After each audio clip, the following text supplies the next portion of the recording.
Alright, let's get this party started. Alright, it's Friday. You know what that means. Friday night fights.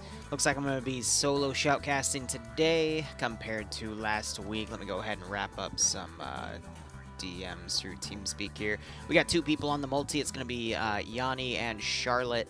So I'll be doing my best to make sure we get everything covered where we can. People just don't seem as inclined to pass me those multis anymore, so we make do with what we got. But anyway, this is going to be on Farabat. It is a terminal uplink fight. Green 4 and Blue 4 versus Op 4. And you know, we are a little early today, so I'm going to go ahead and put the prediction up. So who will win this FNF match? Send Blue and go 4 Team 6 now. Yo. So blue plus green 4 or op 4 on defense. So I'll go ahead and Send put and that go up Team there. 6 now. Oh, nope, I got another on the multi. Awesome. Once this that should give us decent numbers, I would hope. In the meantime, I accidentally joined the channel downstairs while they were briefing. Give me 1 second.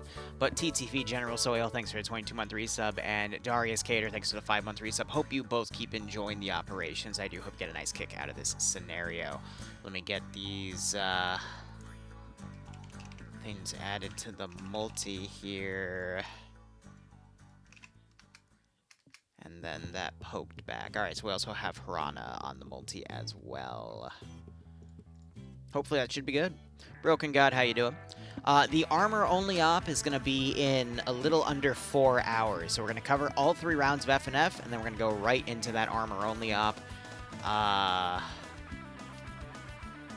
Yeah, should be good. I'm a little worried because everyone was slotting as gunners and not drivers. So I might have to redistribute the player base. We're going to have a drone operator with 2 Falcon drones managing logistics. We're going to have an A-10 providing scouting from above and CAS if needed. We've got a single Bradley today as a Pathfinder unit to basically scout for 2 platoons of Abrams main battle tanks. And again, fighting more armor, but hopefully we won't have any of the, whatchamacallit? Oh my gosh, memory leaking that we had in the previous operation that we had to, you know, shut down early because of. And it's mainly because of trees. I mean, that's why a lot of the old Unsun maps are no longer playable, is because of those old styles of trees that newer, more modern GPU drivers just can't seem to handle. So, you know, make it worth what we got. And yeah, Shark, you got a Lance Corporal badge, buddy. I appreciate all your support. Otherwise, FNF today is going to be below triple digits. We're going to be sitting around 90 to 80 people. Round 3, again, will be an experimental round, testing their new framework, and we'll just have to see how that goes. I'm hopeful. But hey, we shall see. How you doing, Adriano? Sorry again you died so early on in that training op. That was so funny to have 2 training ops back to back. The first one, they did near flawlessly. The second one, they just charged in and died. And I'm like, wow, I guess they got overconfident. Oh well, it happens. So Farabat, if I remember correctly, this is the same map where we had the pole. Oh yeah, yeah it is. Wow. So for those of you that were with me covering some of those Polish PvP tourney ops, that was in here. So we're going to have a little bit of a blast from the past right there for these terminal sites here. Looks like Blue 4 spawning over here on the left, Green 4 on the right. Green 4, I think, is only like a squad worth of people. Blue 4 is the rest, but Green 4 is basically Blue and Green 4's number advantage. And then Op 4 all spawning around the Terminal 2 site. So that is the rooftop to a big building complex. I have no idea what anywhere else around this area looks like, but this should be interesting. Nonetheless, I hope you're all having a wonderful Friday. Sorry I did not do any streaming last night for Mission Endeavor Darktide. I need to do some self-reflection on myself, but I'm also...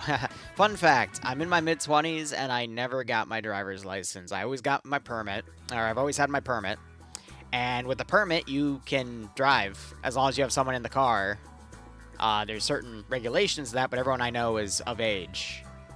And I just, because it's been, you know, me and Bloodwing, I've never needed to do that because we're a one-car household too, so I'm finally taking the steps to get that damn license, but it involves me going through 30 hours of online courses, which was just, it's just the learner's permit exam, but with extra steps and extra details. It's silly. It's very silly. And then it's just a 2-week wait list and then a week of behind the wheel, and then they administer the test at the end, but I know how to drive. I'll go and get groceries on occasion.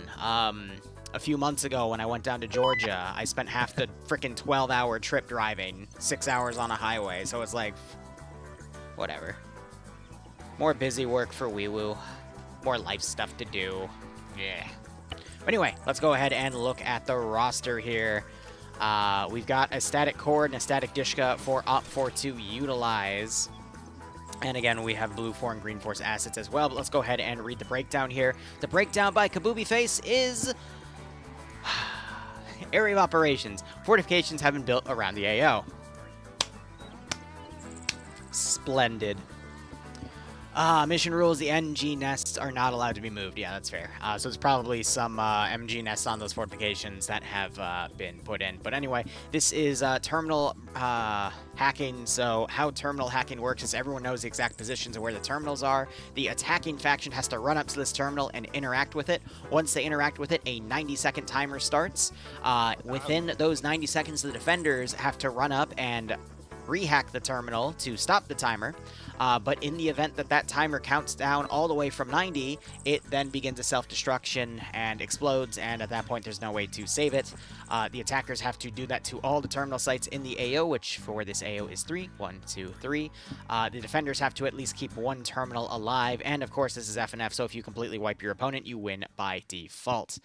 Otherwise, Op4 is going to be defending. A coalition of Blue 4 and Green 4 are going to be attacking.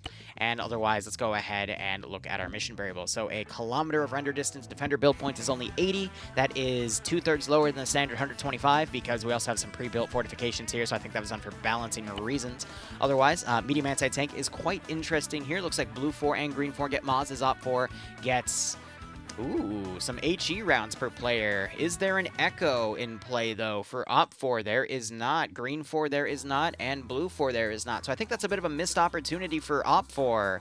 Especially on this complex here, having HE rounds would have been really, really nice to get some good multi-kills. But that is A-okay. No skin off my shoes. We're going to go ahead and look over at Op4. Op4 here are your modern 2000, well, not modern, but, you know, 2000 era Iraqi kits here. These guys are basically going to be AK based. We'll see that in a little bit. But let me go ahead and give the breakdown here of the unit. So we have platoon lead with a beret. He's going to be ground command. Platoon sergeant, the 2 IC. Then you got your squad leaders, team leaders, auto rifleman assistants, grenadier, and grenadier IR. Grenadier IR have the 40mm Hunt IR camera grenades. You fire them up in the air. They parachute down. I'll point them out when I see them. But it gives a nice bird's eye view of the AO. Then you got your machine gunner assistant. These guys are in Delta. Combat engineer has a choice of 4 different types of ordnance. 2 explosive satchels that you can also throw like a meter, but they will blow up any building that can be blown up. 4 explosive charges, which are basically super grenades, and you know, can be planted as explosive charges as well. 4 tripwire mines, 2 being high explosive and can kill people, 2 being flares that can alert you to someone's presence, and 3 AT mines, which I have only seen used on like 2 or 3 occasions by 2 people. Then you get your light anti-tank, your medium anti-tank, 1 and 2 an assistant. These don't matter anymore. RI, RS, and SMP don't matter anymore. They were part of a now defunct group called X-Ray. Designated marksman, which is an Alpha Bravo and Charlie. Looks like for Op4, that's going to be the SVD because we don't see it in the loadout. And then crewmen, crew, pilot, medics. I mean, that all doesn't matter except for the medic because, yeah. Anyway, AKMNs, basically scopable AKMs for the player base, or they can be Chads. They can be absolutely based and run the AKS-74U. Now, if you've been a part of this channel, you know how overpowered this weapon is, so I'd imagine Op4 is only limited to take just a handful of these amazing weapons in the field, because if they all went with it, it would be easy to see who was going to win this round. Anyway, PM handguns as a secondary. Auto Rifleman, Alpha Bravo, and Charlie get the RPK. Medium machine gunners and Delta get the PKP.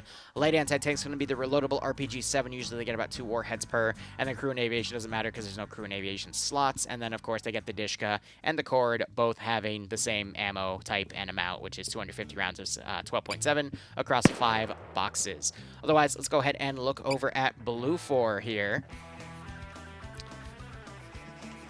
Blue Force seemed to be some sort of coalition force from the days old, so it's American Ranger camouflage. Again, same breakdown here. Scrolling down to look at the Marksman, but it looks like that's going to be the Mark 11, 20 rounds of 7.62 by 51, which is, in my opinion, superior to the SVD. Otherwise, loadouts are going to be Scar 17s. Are those H's or L? They're H's. Okay. So those are 20 round 7.62 by 51 NATO battle rifles. I'm going to be honest, bigger caliber does a bit more damage, but the fire rate is inferior to the AK, in my opinion. I've come to realize in FNF that it's not about caliber, it's literally about fire rate, especially in CQC. And I'm not going to lie, the AK, like, I joke about the AKS, but the AKS's fire rate would hands down destroy a Scar player. And we've seen it time and time again. So I'm actually kind of funny. I'm kind of laughing about that because the meme is coming to life, but otherwise, let's go ahead and look at the rest of Blue 4's roster. Or they can take a Mark 18, which is standard 5.56 rifle. That's got some pretty decent fire rate. Glock 17s for the handguns. That's a good secondary. Have superior to the PM, in my opinion. Definitely has more ammo, too. And then you got the 249, which, in my opinion, is the best weapon here. 200 rounds of just pure fire rate and suppression. Mwah, chef's kiss. That's going to be for the Auto Rifleman, Alpha Bravo, and Charlie. Delta Medium Machine Gunners get the 240. Light anti-tank is going to be single shot disposable. M136 can always be used as a shock weapon. Crew and aviation do not matter. They do not have the assets. It looks like Green 4 is going to have the assets, and they're going to be a German force. Okay, loadout's going to be G36s or HK416s, Glock 17s for the handgun, Mini-Me's for the Auto Rifleman. I don't think they have a Delta roll because it looks like it's just Alpha, so medium machine gun doesn't matter. Same with crew and aviation doesn't matter, but they also get 136s. Their assets include an M2 transport truck, 2 M2 Humvees, and a simple 4-man Humvee as well. So they're basically a motorized group to come in and provide cover fire as a friendly convoy coming in. Since this bridge is destroyed here, they're going to have to use this one, which is going to keep the player base mainly separated, but that also gives Op4 an opportunity to keep them cut off. But at the same time, there's 3 different bridges that Green 4 can use. They're going to probably use the ones up here, but, I mean, just bring the statics. Like, put one over here and put one over there and just shoot at the vehicles as they try to cross. I mean, that kind of seems like a no-brainer to me for what Op4 should do. But let's go ahead and look over the roster here for what Blue 4 and Op4 have capable. So, commanding Blue 4 today is going to be Bunker.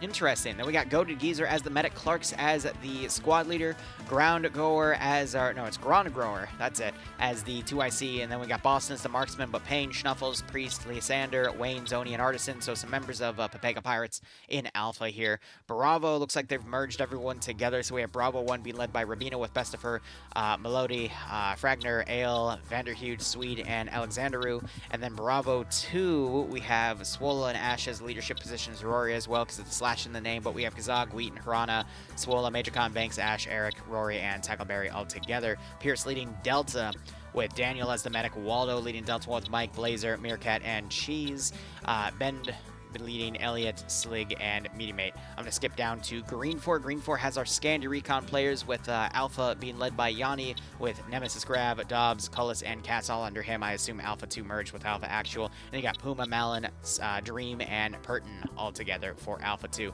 Looking at Op 4, we have Curie commanding Patriot as the 2IC, Lusod leading Alpha with Rodrigue, Kowalski, Total, Short, Woodbury, Loose, Jupiter, Martin, Sykes, Slade, Evergarden, and now Mao Maniac. Bates leading Bravo with Hanara as the marksman. Bravo 1 has Deb, Norris, and Harrington together. Bravo 2 has Addy. Or leader, Zixme, Emmanuel, and Homer together. Baller Deluxe leading Charlie with Tim Kappa as the marksman. Spectre, Legend, ID, and Goblin all together for Charlie 1. Oddball has, Charlie 2 has Oddball leading with Piju, Nafs, Lurch, Lennox, and Jack. Quick note about Nafs, for those of you that are Scandy Recon fans, Nafs has separated himself from Scandy Recon. He's doing his own thing, so that's why you're going to see him separate. But he's been making some really, really great multi-kills these past few months. We'll see if he can rack it up and bully his former friends in Scandy Recon for that.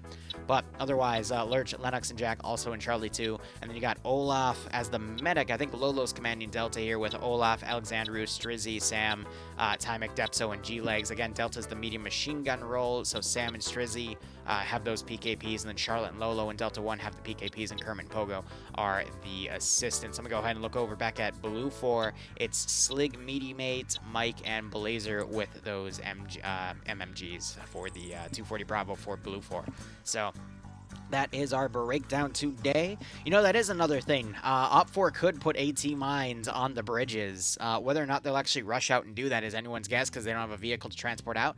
But that would be a pretty easy way because they get 3 AT mines or just put a mine here. Actually, take 2 people. Put 2 mines here.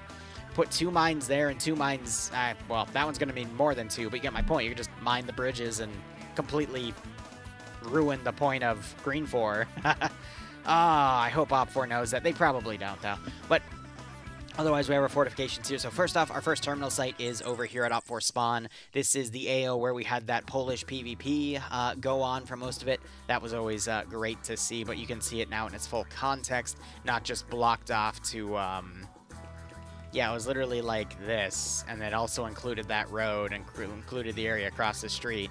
But we have the second position, which appears to be in this stadium area here on Overwatch, and the third position, which is within this military base. I'm going to be honest. This is, in my opinion, the best one out of here because you have the edge, which is a river, which is, you know, easy to cover from the rooftops. You've got a lot of perimeters and a lot of fortifications to work with, a big amount of open areas around that you can lock down. But the second best, I would say, is this military base because you also have all of these towers, which you can do Overwatch from. You can also put your own fortifications up top. Actually, they can't. They can only put fortifications in the red zone. So they got to work with what they got here. But there's still a good amount of areas you can put mines and defend yourself accordingly with. A lot of places to do keyholes. Third area over here, the terminal. Yeah, you've got a lot of open areas around it that can, you know, work to your advantage. Maybe send like a fire team or a squad to hold this position, hold the open areas, but definitely the weakest out of the 3. But this is a AO I would definitely consider in favor of the defenders. Ah, man. Difficult to say how it would be assaulted, to be perfectly honest. I could see Blue 4 just coming down. Looks like they've also built up some of this area here because you see that these are black outlines indicating their customly placed buildings. So they basically added some stuff to kind of minimize the open areas here. These are cereal boxes though, but you can always get on the stairwells in the back. But I don't know. I think Blue 4 is really going to have a tough time because even if Op 4 were to just hold this final position and Blue 4 were able to get some positions on here, yeah, the marksman could probably get some good plinking off and, you know, some headshots here to get some early kills, but I just think Op 4 can really defend themselves in detail here and make this very, very difficult and costly for Blue 4 to assault. What are your guys' thoughts here? But Bastil, thank you for dropping by, broski. Scandy Recon is on the Blue 4 Green 4 Coalition, but NAFS is on Op 4. Members of Papega Pirates are also on the Blue 4 Green 4 Coalition. And I'm going to be honest, normally I would always say, you know, when Scandy and Papega are together, bet on them. But there have been some ops where they've lost. And those ops usually include massive open areas where Blue 4 and Green 4 are forced through really thin bottlenecks to get through things. So this one I'm still leaning on Op 4 to win, in all honesty, but we're just going to have to see how it plays out. Blue 4 have the superior marksman rifles, so it's a tough call, and I'd imagine Green 4 has a PPSH for their marksman. I'm looking. I actually do not see a marksman, and if they do, it's going to probably be the 416 with a marksman scope, so I don't know. We'll have to see. Send in Vastil, Goat Team thanks for the 5 6 gift subs, and I now. love how one of the subs went to Moxie. Oh. Oh, he's gonna hate that. Send in Goat Team 6 That is funny as now. hell. Thank you so much, Babastil, for keeping Moxie in sub jail. I hope you all keep enjoying the operations. And I do hope you get a nice kick out of this scenario.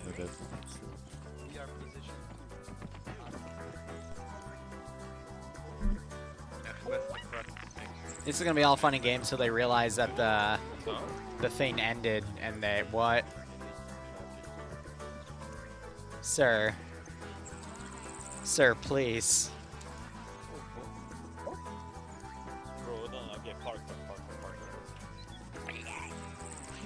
And he just fell. Okay. Welcome to FNF, everyone, where people like to enhance movement themselves, but if you were here last week for round 3, you saw that 2 of them killed themselves at the beginning of the round because they lost track of the time. It's Arma physics. Does it ever matter? Well, we got Op4 kind of situated right here on the edge of the border. We also have some situated over here, so I guess they're going to run out and try to take some of these positions, but, well, we'll just have to see. And there is the start of the mission. And now we're seeing everything deploy accordingly. So quite a lot of assets are leaving this area here. Looks like we have the Cord ready to engage stuff across the street. We also have the Dishka right here ready to go. And we have some spare backpacks with weapon platforms. So that might just be additional ammo for those backpacks. Pogo trying to get off of the ladder here. You're seeing a big chunk of infantry moving down to that base. That is fair. And then a squad run over here. So Op4 really just going to try to hold everything to the best of their ability. I think that's going to give Blue 4 the opportunity to really plink at the guys over here and possibly inflict some early casualties. But Op4, they're going to stick to the, excuse me, Green 4 going to stick to the highway, possibly come all the way around, deploy from the north. They're very limited in what they can do here, though, because the border is right here. So they're going to be forced into an open kill zone here. The question is Op4 going to be able to turn around and capitalize on that? And based off of how spread out they are, the answer is not looking good. Look, everybody, look to the... No, Blue, okay, Green 4 is cutting left. They're gonna harass right here. I don't know if I agree with that, in all honesty. We might have some dismounts on the top of that hill. Command, this is Delta, enemy equal to the hour east.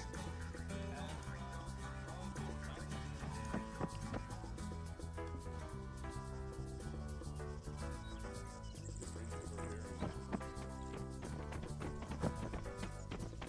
So all of that is vehicle out.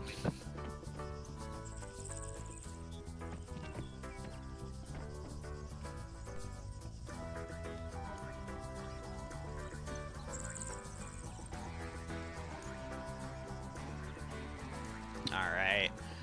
So I guess they're going to do some dismounting up here and just scout things out. They've already been spotted. And Blue 4, I mean, they're just going to be running in. So this is going to take them a hot second. We got some people staying across the river over here, though. Probably will push in later. But Op4 immediately opening fire on Green 4 elements up here.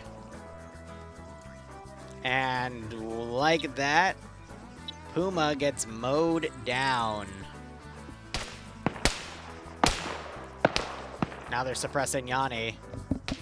I'm wondering if we're going to see the 50s move up and potentially just plink at the enemy on that area here, but an early loss for Scandi.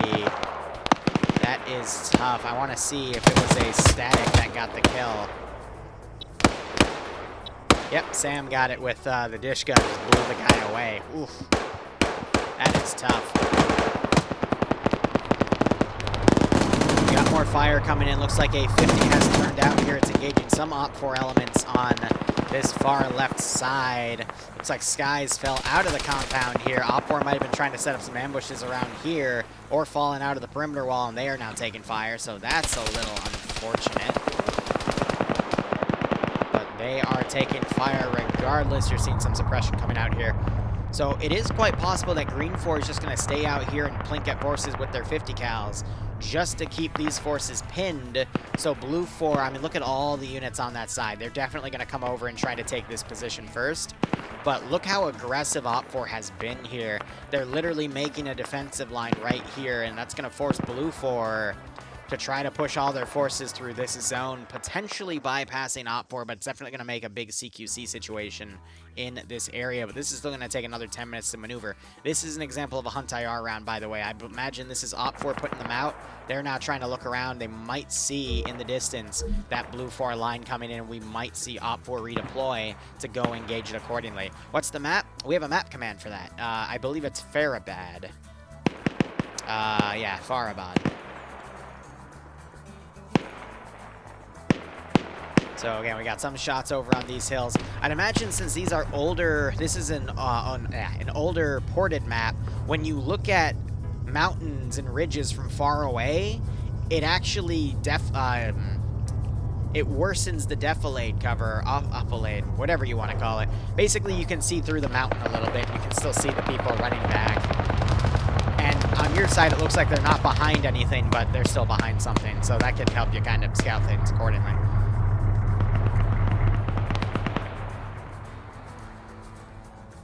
They're taking some more fire, but they're kind of staying put. Looks like we had a glitch right there on the cord.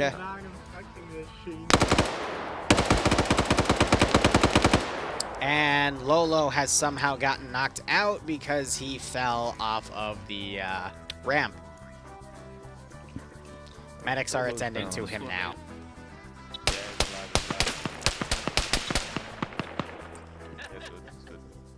He was the squad leader too, apparently, because he does have the radio, so that's pretty comical. We have Charlotte over here now suppressing some of the Green 4 guys that try to come around. But yeah, Scandi cut off like this, not really able to do anything, is gonna really apprehend their ability to play in this scenario, because Scandi's really good at getting around someone's flank and just causing a massive amount of damage. But if they're caused to be, you know, pinned out in the open with very little maneuver room, especially in this kill zone, they're not gonna be effective. I mean, no unit would be at that point. This is a very tough AO. So you got some Blue 4 that are now coming down. This is one of the Delta machine gunners. He's trying to fire, I would say, units up here. He's keeping them pinned. Now they're taking return fire by Kale. And it's forcing Blue 4 off of that corner. Gonna be honest, though, again, this is all, I think, just pinning fire to make Op4 think they're coming up these areas here, when in reality, they're just gonna be doing this massive flank. So a very crafty idea by Bunker. He's gonna be able to close units in for CQC. The question is going to become,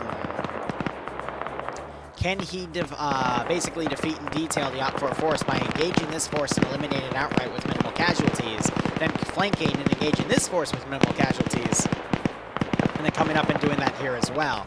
And I think there is a little bit of a logic here with it, because by causing Delta, the machine gun element, to have to burn a lot of their ammo on suppression here, they can do a lot of damage. But we do have one of the gunners dead for the core and static. I think that was G-Legs up there. So both sides are trading in terms of Op4 to Green 4 there. And you always want to remember, the attackers want to trade evenly, because by the end of it, they'll have the numbers advantage, because they start with the numbers advantage. Another thing to note, though, is Op4 have started to turn and engage. Watching here, but it looks like I heard someone call West. They saw the movement coming in. You saw Hunt IR rounds go up earlier, so I think they were able to spot the line of forces coming in over here, and Op4 was able to turn and adjust. Here's the issue, though. These guys are on the map border. This street is the border itself. We could see them get into these buildings and try to look across, but there's a lot of forestry here. Maybe we'll see some smokes put out and units move in, but here's the issue. This is NAFS. NAFS has a grenade launcher. NAFS in the past with that grenade launcher has gotten kills in the double digits, and it's been very effective. So I'm going to be honest, this is a very tough AO for the attackers to win. just because of how shaped everything is. I feel like there should have been more room given. Like, this area should have continued to shave off and then made a more solid block here to allow Blue 4 more room to maneuver on the terminal sites, because instead, it's just given Op 4 a lot of kill zones to work with here. And honestly, Op 4 would have been fine with that because they could have just defended this area in detail or that area in detail and been fine. So, again, it feels a little bit of favoritism towards the defenders here. GL goes in, it goes high though. So he's able to get those guys off of that Overwatch, but now will Naps move up? I'm gonna laugh if he tries to vault this though, because he's gonna end up falling through. He takes flanking fire though, so he's gonna have to pull back. Actually, it wasn't even flanking, it was in front of him. Now you got Zoni breaching in though. PJ though doesn't realize he's being pushed yet on the left.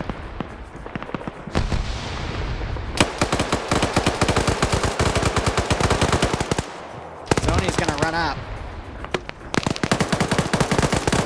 There goes Naps.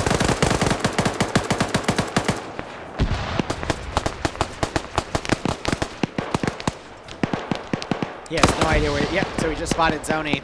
PJ goes down. He gets another grenade up there. Zoni gets knocked out, but getting knocked out and falling down the stairs actually saves him from that second grenade. So he could still wake back up. PJ wakes back up. He's trying to crawl in, but can't seem to get the door open. He's trying. Yep. But, what? Hey, whoa, whoa, whoa, whoa, whoa, whoa, whoa. Hey, sir. Sir, you need to go through the door. Looks like Zoni died. There's a door, sir. You're supposed to use it. Ah, what do I know? Hey, Colonel, how you doing? So Naps and PJ have backed off. Blue 4 are now gaining these positions. Op 4, again, they're trying to find an opportunity here to get Blue 4 to bunch up so they can deliver some really nasty multi-kills here, but you see a lot of Op 4 now transitioning over to make more defense lines here because Blue 4, their major push has been spotted here at this point. You got PJ and Naps both doing medical. Wheaton takes a GL of some sort. Another GL goes off by Gazag. AT even being fired.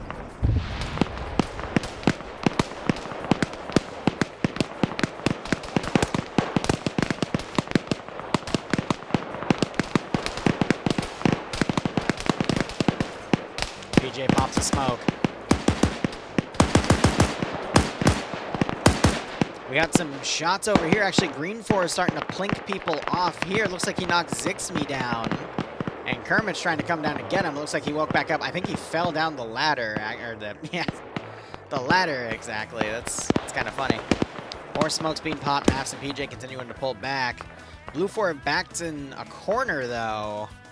I'd be curious to see if Op 4 tried to put units down to counterattack, but looks like Op 4 are just going to be content on reforming a line right here and making that work. What are you? He gets my position, the medic's on his way. I'm inside the building. It kind of looked like you were shooting at your friendlies, Ash.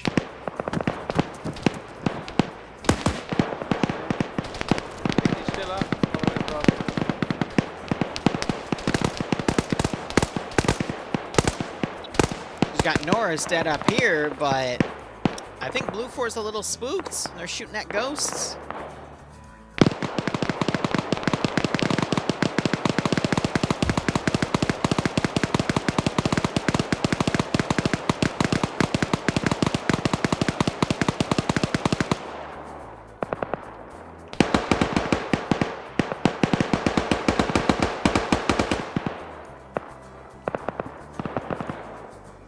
Blue 4 going to be utilizing these buildings to move up, though it looks like we have some Blue 4 potentially pulling back. The issue is they don't really have anywhere else to go. Does The only other route I can really see is maybe you hug this wall, you have a little bit of defilade to work with, and you got some walls, but then you have another open area to cross. But maybe in pushing that way, they're hoping they can reposition and then possibly then run up and take that position.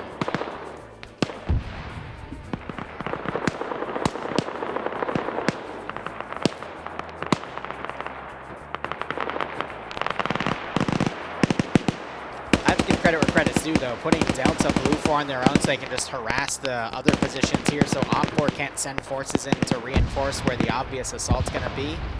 That's pretty smart. But I think Blue 4, again, is going to struggle to push their forces in because this is where the cover is. I'd imagine then they're going to move and occupy these buildings, occupy this block to the left because this is fair game, and then try to push in through here. Funny enough, though, this defensive line can then be used against Op4, and then they can use that to hop up to this position. Then they can run up and try to get to these positions. Oh, but look, you also have all these sandbags right here.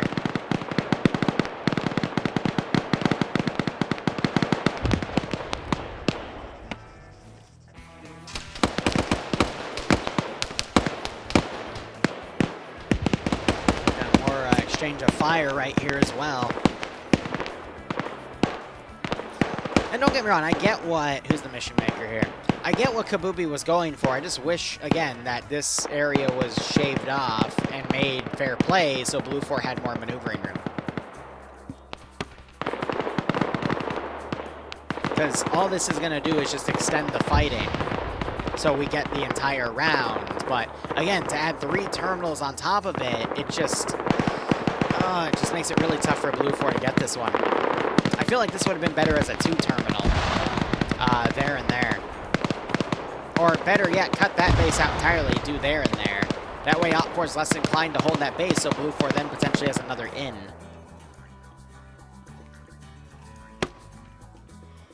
But what do I know? I'm just a spectator.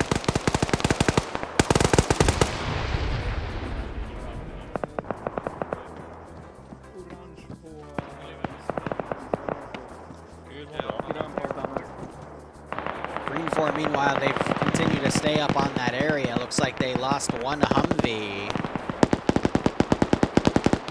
And someone got smoked right there. That was Cats. But they still have the other 50 cal in the truck.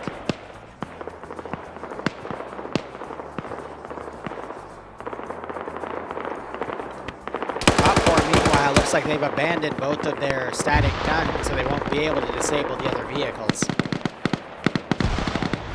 Actually, I think the truck can still be disabled, but the up-armored Humvee is probably still up-armored enough to resist sustained medium machine gun fire.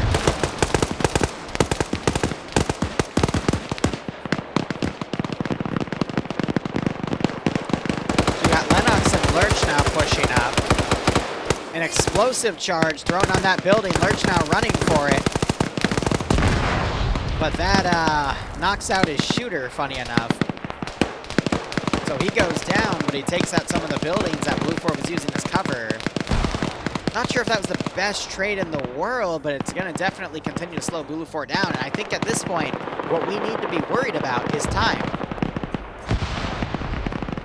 Delta now advancing, utilizing their MMGs and CQC, and they're actually getting here.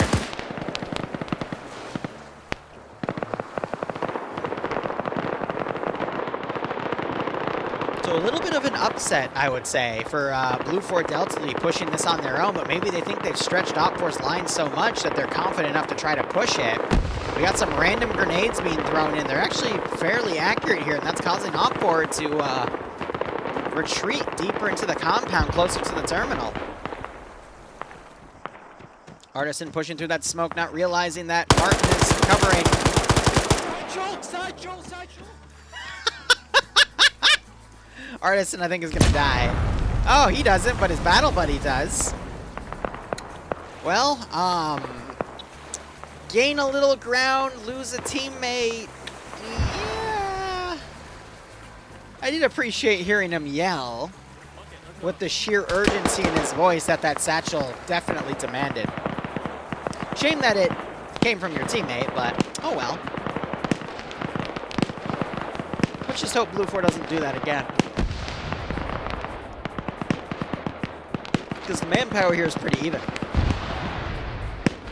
I do appreciate also seeing Blue 4 plinking at the positions up here. That's making these two get their heads down.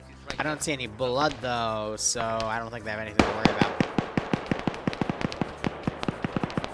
But we're continuing to see the push, and those satchels will be used to deny the enemy garrisons, which is always nice to see. Blue 4, again, still stuck right here. They're just kind of plinking back and forth with these forces. Curious to see if Nafs and PJ are going to try a flanking attack here. But again, there's not a lot of room they have here. So I don't think they can cut through those buildings. Look at Meerkat, though. He's going to catch loose.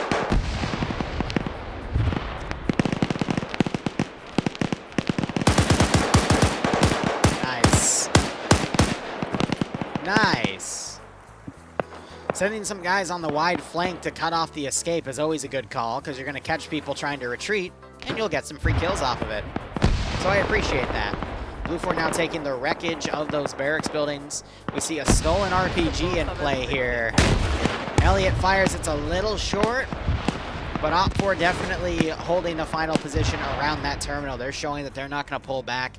They want to hold it for the end here. But Meerkat, again, in a really good spot to basically stop Op4 if they change their mind. Get a few free kills off of that as well. You got Artisan and Schnuffles coming around the right flank as well here.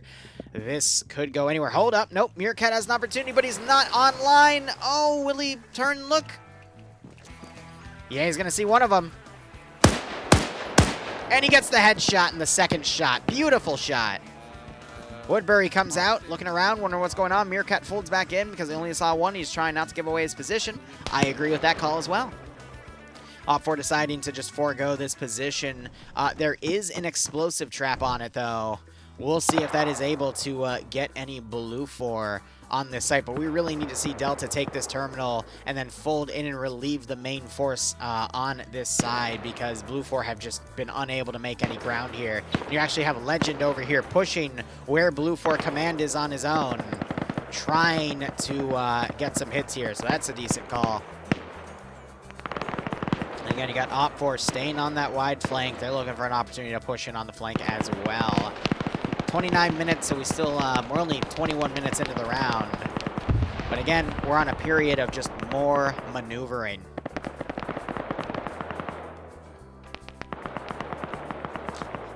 What's that giving me some advice for my commentary? Meerkat, acting like his namesake, pops his head up, scanning for threats, and downs one. I love it. Artisan runs in there, triggers the terminal, and immediately runs away. Dodging that satchel. I think he made sure that he basically touched it from here and ran out that way. Thankfully, they set this building to not be destroyable. But, ooh, now you got Op4 trying to come in for a counterattack. GL goes in, though, knocks Woodbury out. Meerkat not watching online here, though. More grenades going overhead. When you throw a grenade that wide, it's definitely more of a to whom it may concern at that point. But yeah, Op4 wanted to come in there and basically clean up after that satchel, but unfortunately they were outsmarted by a member of the Pega Pirates and Artisan. Our blue planet, yeah. I just have to do the voice, right? So Op4 definitely took a few black eyes there, but honestly, again, if they just reconsolidate on this position, they'll be fine. But looks like they're actually rallying for a counterattack against a force that's at least 2 to 3 times their size. Woodbury actually runs in and stops the hack because Blue 4 thought they had it. Oh, that is going to delay them. And now they're going to start getting pinned on this position. We've got Blue 4 now maneuvering on the left. And hey, every second can count because that's going to delay Blue 4's advance here by a few minutes. And that might give Op4 enough time to clean up these guys over here. Because look, you got Nafs and PJ running up there right on the flank here with 3 kills to their name. And if Blue 4 doesn't check that far left... There's 1 to 2 more. Oh, look at this.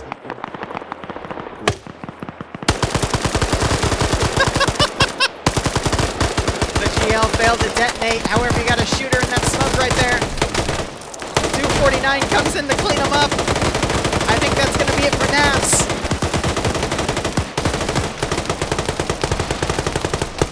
Oh my god. See if any of these guys are alive. Okay, we lost. Yeah, we got it. Damn. I mean, that was a great flank, though.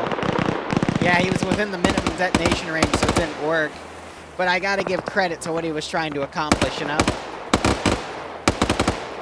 Still, that was kind of brutal, wasn't it? Woodbury runs in and stops the hack again. Except this time, Blue 4 was waiting for his antics, and they immediately gunned him down. Xander also puts a few shots over there. Hack is still waiting on 5 seconds. We got Slade coming around here. He's caught in the corner. As again, Op4's counterattack is just acting as a delaying action. But here's the thing. Looking at the map here, Blue 4, they're going to be able to get a bit of a breakthrough here. Op4's line has been divided because a lot of forces have pulled back. But now Op4 just has a really strong hold on the final objective with half of the game clock to hold it. There it goes.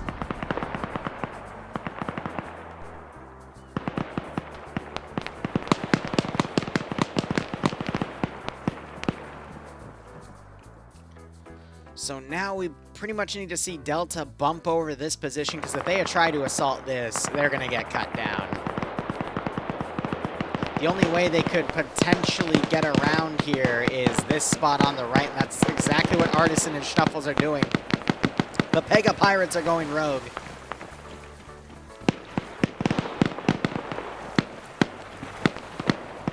And then they're going to probably just try to infiltrate right in, get on the rooftops. This could be devastating for Op4, because here you have 2 experts in CQC that are now going to get right under the nose of Op4, and Op4 is very spread out along these rooftops here, and that can relieve the Green 4 players to come in. And that could also potentially allow Blue 4 to take the terminal right out from under Op4's nose. This is going to get messy. Slade gets blown up by a very lucky grenade throw by Mike.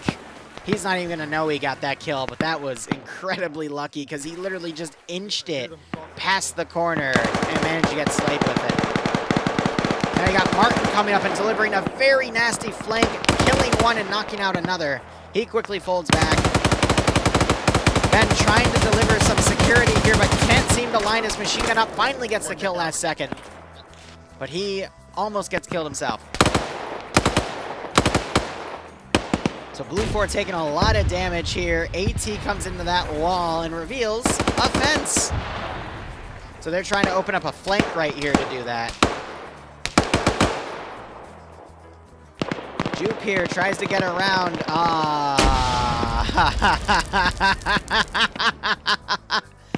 Yeah, friendly grenades aren't, guys. You gotta remember, my favorite saying about grenades. Once you pull the pin off of Mr. Grenade, he's no longer anyone's friend.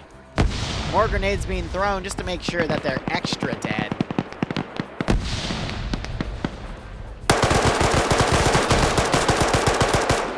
Boston gets slammed by B-Shore. We have another Op4 guy. I didn't even notice that guy come in, but he goes down. Wayne now coming in, checking his far corner. Runs out of ammo, alerting B-Short. B-Short pushes, but can't make it over the gap. He also does a quick breach. Grenade gets thrown in. It manages to get over the wall, but he runs out and gets blown away both by the grenade's inertia and Wayne putting bullets in him. Nice. Looking back over here, Blue 4 sweeping this other terminal site. Op4 only have a handful of guys still defending. It's Patriot. The 2IC Curie is dead, though. He was picked off earlier.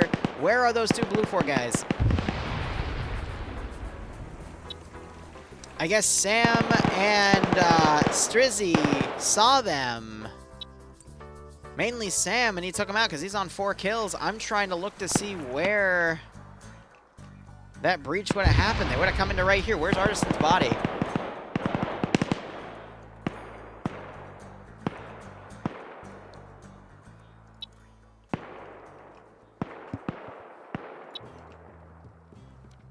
All right, so wow, they were able to get right up here, but they weren't able to do a lot of damage. Schnuffles died over here. Looks like I can't tell if he got that kill or what, but it looks like Op4 then rallied and took him off the high top, so that's unfortunate.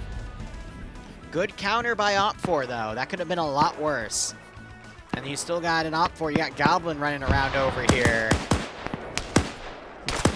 Finds Wayne. And Wayne just goes, huh?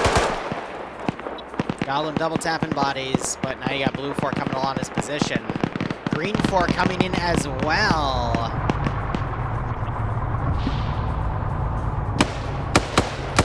He's trying to shoot at some of the guys right here. You can see that they are taking damage. He's getting behind the tree line over yonder as well. 50 cal not pushing up to cover. And you see that they're getting knocked out as soon as they dismount up here. Grenades being thrown. They're not getting far enough, though. And they're shooting at Bates. Bates taking fire, taking a lot of shots up to his ass. That one to the shoulder. That one to his shoulder again. That one to the opposite shoulder. And that's to the head. Op4 turning their forces around to stop this force coming around. I'm just curious what this 50 cal is doing. I think it's trying to find people, but again, the tree line's going to stop them from seeing those guys on the rooftops. Op4 successfully doing a counterattack here, and now we see that the numbers are pretty even right there. Blue 4 only having a handful remaining. They're taking the Hesco line, but I'm going to be honest, at this rate, I don't think Blue 4 and Green 4 have the manpower to take Terminal 2. They can still get Terminal 3. You got Major Con right on it, for example, but Terminal 2 it's too much. I was really hoping for Delta to come in and flank this area, but counterattacks just cleaned them all up. Lysander knocks Goblin out, but Spectre's about to get the flank out. No, Lysander pushes in. Lucky.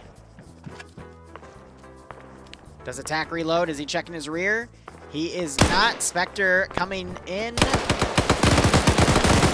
ID also breaches, and Lysander ends up in a 2v1 and taken out. But look at all the Blue 4 dudes dead in here. Good God.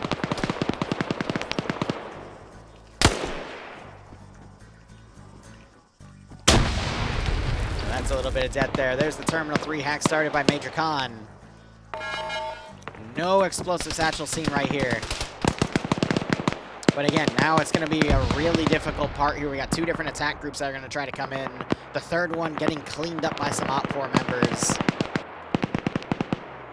I just don't see how Scandi is going to be able to infiltrate this area. They got a high wall to work with. They got people watching from the rooftops here. Could be anywhere. Looks like Dobbs and Malin try to come out from this vehicle right here, but one of them was immediately sniped.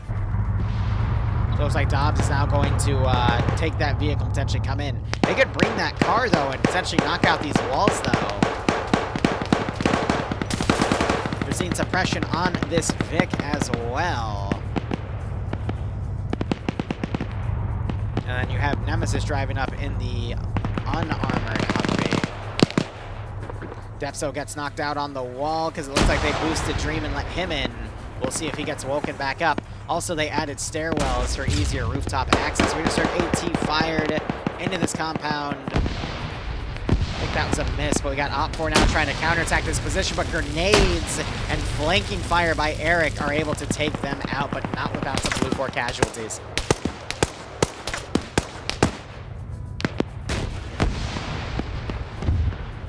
Looks like Dream was taken out.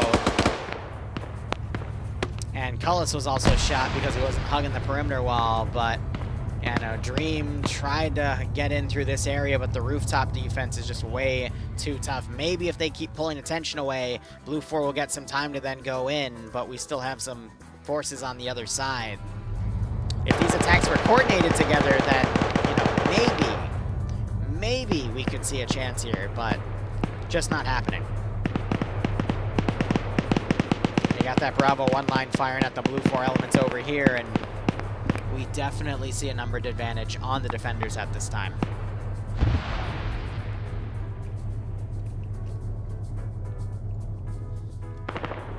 "17 minutes remaining. In 2 minutes, we'll see that 15 minutes of play warning called.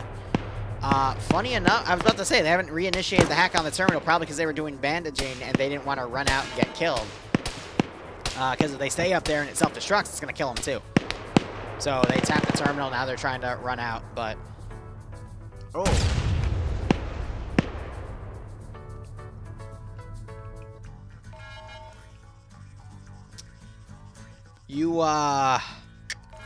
You just killed yourself with an AT-4. Wow. That's impressive. That's actually impressive. Remember, guys, you gotta put the front of the weapon towards the enemy. Okay? Not to the wall next to you. Not to your feet. The enemy. They teach you that in the 506. Oh my god. So Timac here is actually coming up and checking out this gate. You got Dobbs, who's just turned it on the 50 cal. You got some random explosives going off. I think that's just OpFor deading them. Oh, he might have thought it was the cursed rocket launch from Halo. You're right. That way you gotta aim it a little more, you know? Dobbs turns out, I think he saw that gate open. There's the 15 minutes of play called.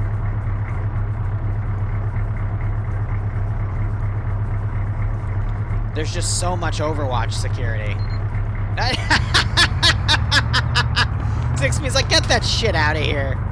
Have a satchel. They can also get in the 50 and just shoot him.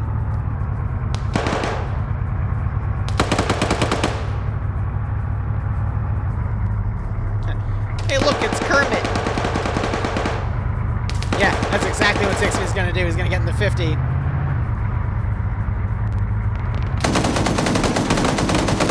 Smart call. Very smart call.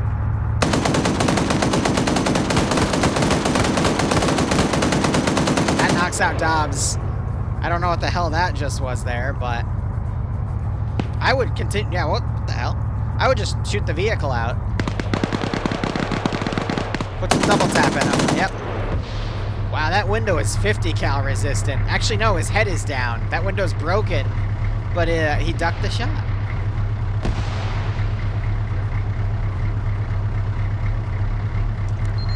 I don't think that was needed, but yeah. Art, you missed too. He's gonna play dead. He's hiding in the back window. Yeah, get in the 50 cal. I think Dobbs went AFK. No, he did because he switched seats, but that's gonna knock the vehicle out. Sixme, finish this. Oh! Oh! That was 50 cal to the face! Oh, that was brutal. I thought he was gonna mag dump him, but no, he just kind of Chris Kyled him. Anyway. Oof. 51 tap to the face. There's no longer a head there.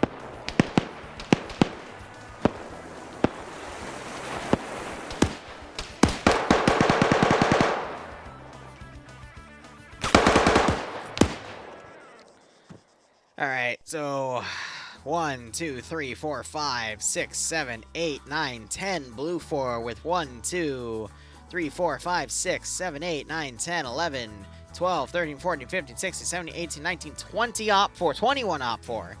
So it's 2-1. 13 minutes on the game clock. OpFor have this final position locked down. Half of blue 4 isn't even in the zone to challenge yet. I think it's safe to say it's over, guys. You know, what a great first round. I'm going to look at my Discord real quick because I got to do slotting of players for our op today. All right, 4 more people have signed up. Awesome.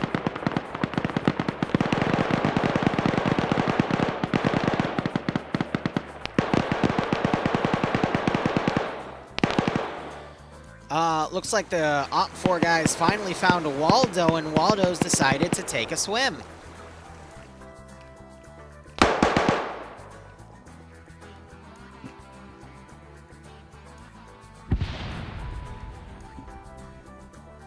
pink interior, Colonel. God damn.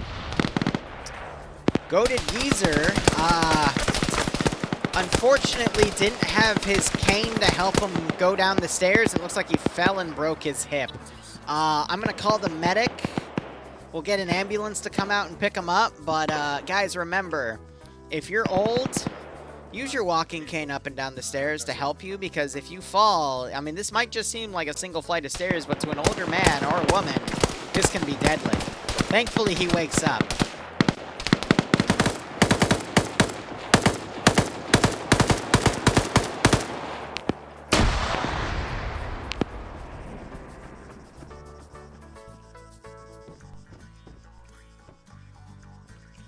אתה אומר שהוא פה בשיחים?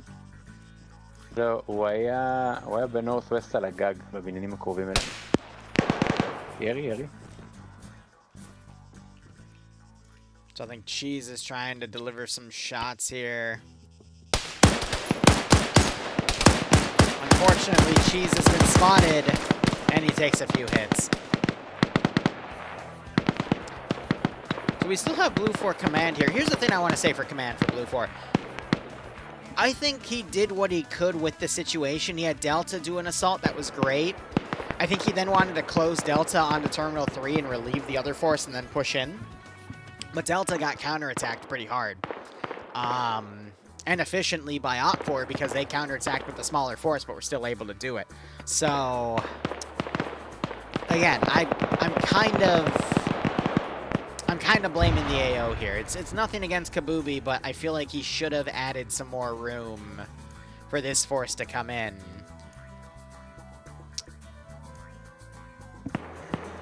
I get why he didn't put that bridge down, because then they would have just drove in and relieved themselves, but I feel like if there was extra room here, Green 4 could have come all the way around and then regrouped, but Op 4 should have been given a vehicle to go out and stop that bridge crossing as well. That way Blue 4's first objective could have been to go capture that bridge, let Green 4 in, and then utilize those heavy assets to come in. And in 50 minutes, I think they could have done it. I think that these two should have been the terminal sites. This one was a little redundant, but overall, decent mission.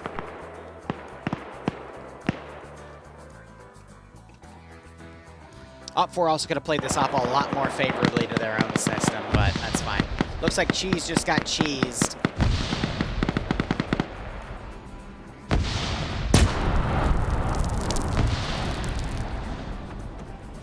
Alright, Spectre, what did we learn about throwing satchels? Actually, ID's the engineer, but don't go in the blast zone of the satchel, otherwise it's gonna kill you. Lovely. I'm glad we're learning here today.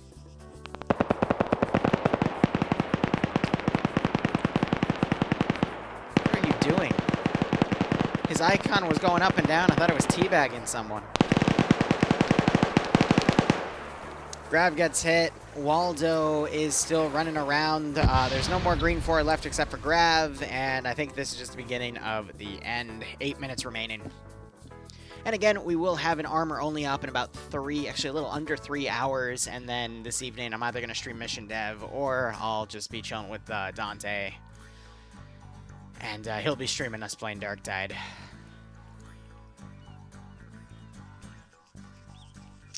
I don't think Waldo can solo this, because as soon as he touches the terminal, everyone's going to turn around and go, huh? And probably gun him down, and there's not really any place for him to hide right here. Maybe he could hide, like, behind some of these bushes, behind that little curb, but yeah. Op 4 do have someone playing point security, though. Depso's looking at it, so, ugh.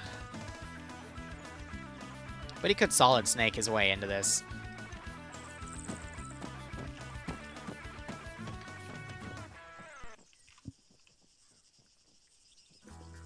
Just there isn't really anyone. Everyone else is on the outside. Grab's still trying to make his way in, but there's perimeter security everywhere.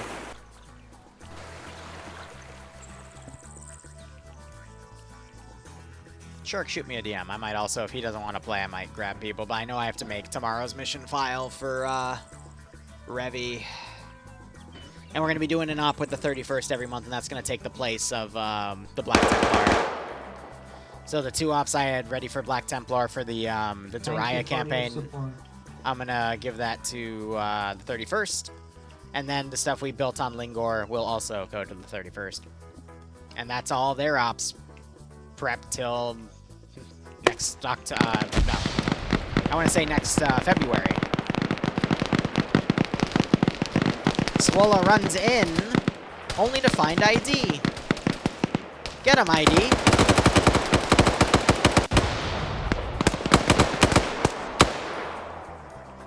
No one expects the random ID checkpoints. And now I can't find Waldo.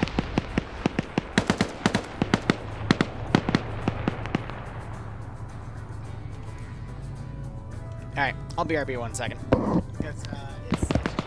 I'll put us in an angle where we can see everyone. There's only 4 people remaining, 6 minutes on the clock. Woo. But no, I think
Not for a win yet? I see. Because we still have Major Con and Grab on this corner, 4 minutes remaining. The only way they have any chance of winning is running out and actually taking the terminal, but at the same time, you got Op4 now directly on top of the terminal because they realize that, well, this is it. Woo! Blue 4 Command got wiped, no surprise. And again, I don't blame Blue 4 Command. I feel like this AO was skewed in Op4's favor, but what can you do? That's because Green 4 started with a squad right here, and then the rest was Blue 4 on that side, so.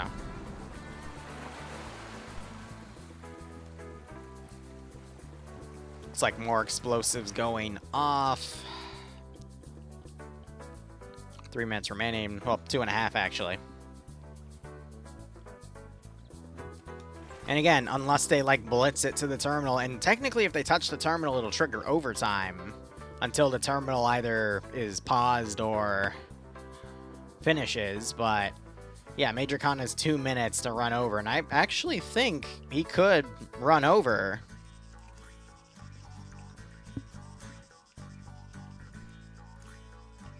I love how we have a body right here, so I think someone glitched through or fell through or something.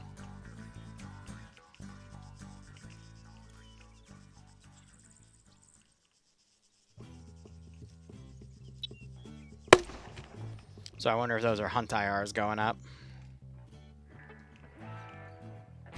Yep. So that is an example of a hunt IR.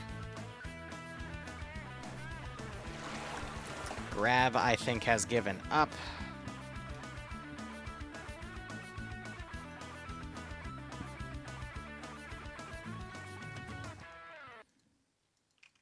Less than 90 seconds remaining. Major Khan's only plan would be to then move around.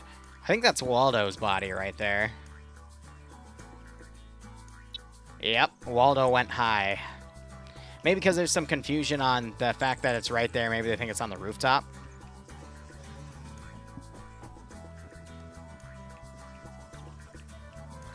Yeah, Grav, he's triple timing it, but there's no way.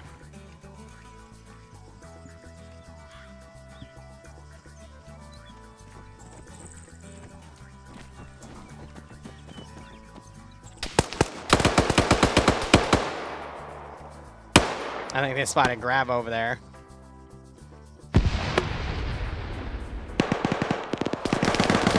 And there goes Major Khan. All right. Do I have a moderator? Pay it out to Op 4 because it's, yeah. There's Blue 4 eliminated.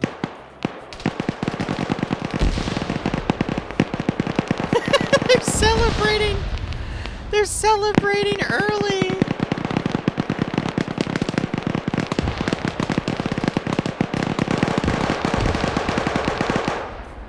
Yeah, all right. There's 8 seconds left. There's no way Graf could have made it to the terminal anyway. That's funny.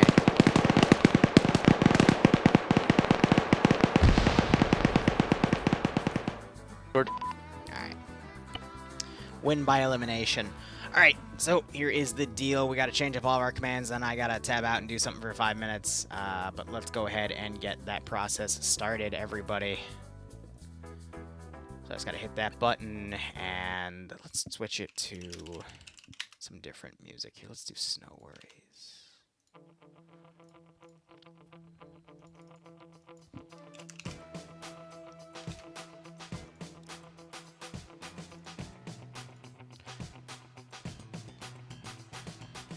All right.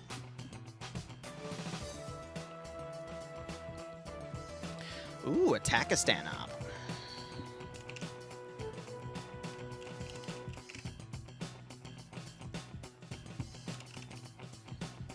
Alright, this is round 2, where Blue 4 is attacking up 4 sectors. Blue 4 has an 8% numbers advantage, 2 LAV 25s, 2 M2 M113s, and transport, while Op 4 has a BMP-1, is that a BMP-2? A BMP-2, 2 static, and 2 DSHK cities. Alright, cool. Let me tab out, grab my slot, and put that on the other window. Cool. Alright, that got paid out, so I can pay it out when I need, or set up the next one soon. Anyway, I'll be back in a moment. I have to do adult shit. I hate adult stuff, man.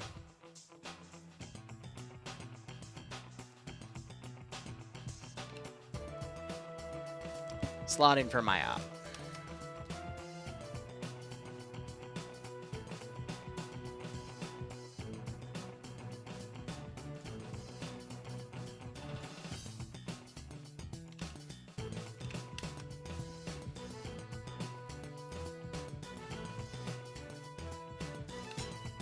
But I hope you're all having a wonderful day. Hope you're enjoying the operations. And you know, I hope you get a nice kick out of this one. That's my line, man.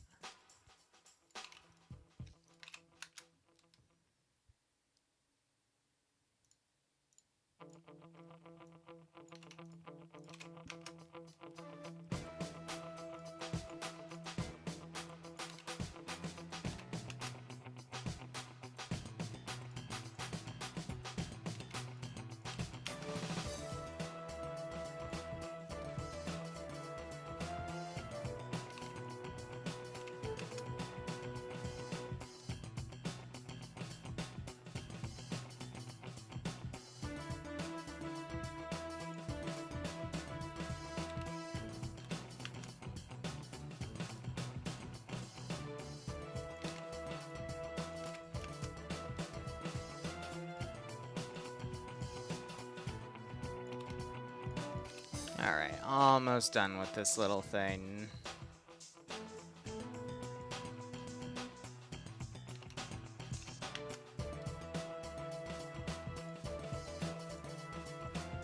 Almost halfway there.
I'm just checking. Yeah, they haven't even slotted yet, so we're good.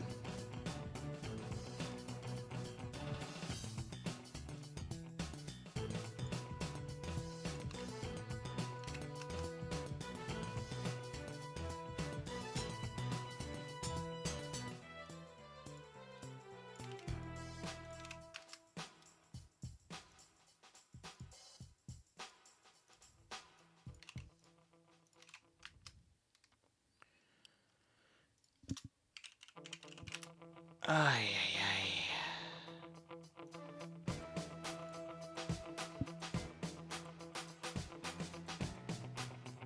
I hate multitasking so much.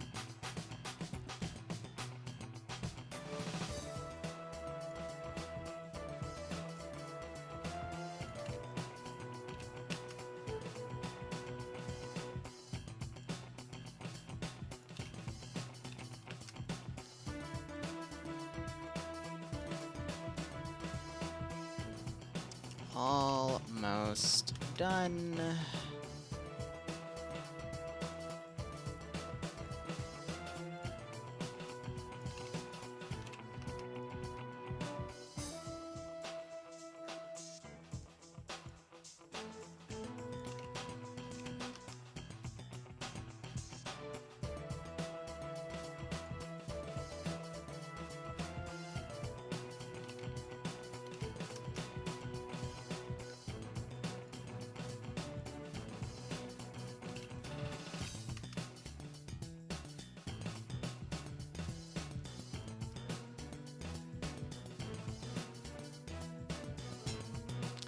Yeah, Yanni, it was fairly tough. But hey, I mean, it's a round one, so usually they can be a little messy. But hey, I'm excited for round two. I'm excited to see the new framework in round three. I'm gonna have Malin come down to talk about round three, guys, because it's new framework. But he also outright told me that it's not set up fully with the spectator just yet.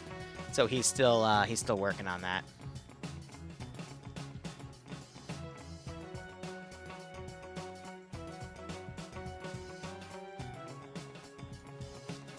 Alright, that is all set. Now let me get... Are they still slotting? Alright, they're almost done. So let me go ahead and get stuff set up for the slotting.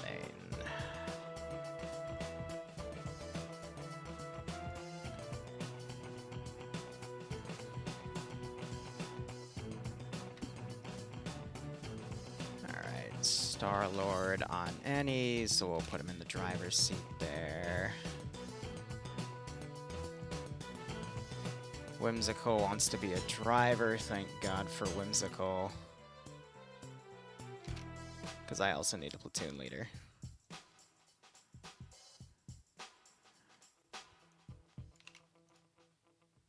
Oh, nope. Someone wanted to be Jason's driver, so I guess that means it's going to be Hazmat by default. Cool.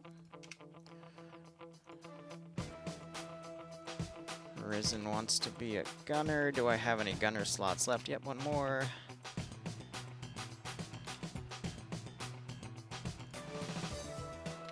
Cool. All right.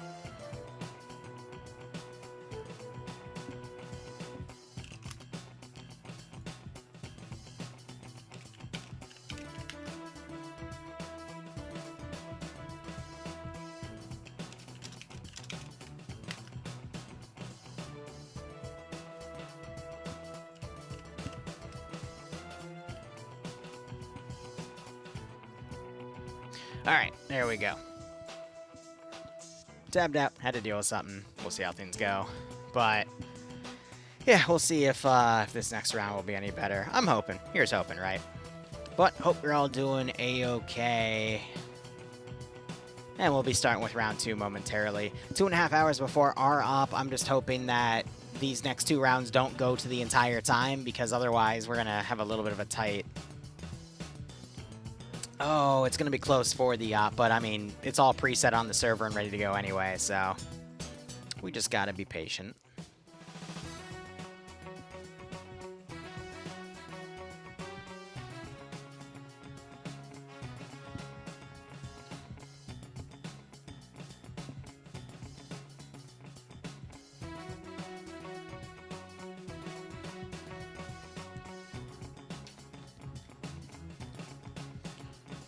I was kind of hoping I could shower in between FNF and the op, but I'll just do it after the op then at that point.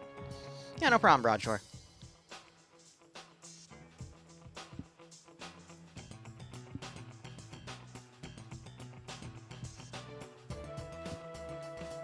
Now we're over triple digits, though, so that is quite nice. I'll go ahead and put that in the title,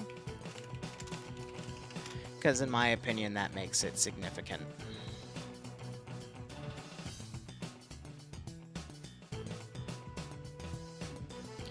But again, hope you're all having a wonderful Friday, and, well, I mean, hope everyone's excited for the weekend.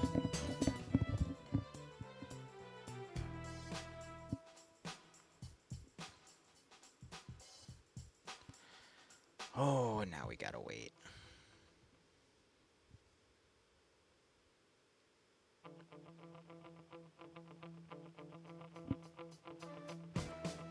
Yep, I do have to write up the script for Town Hall tonight. I've got all my ideas, but I gotta write them all down and have my talking points ready. But it's just going over everything and then some plans for this month, and we'll see how things go.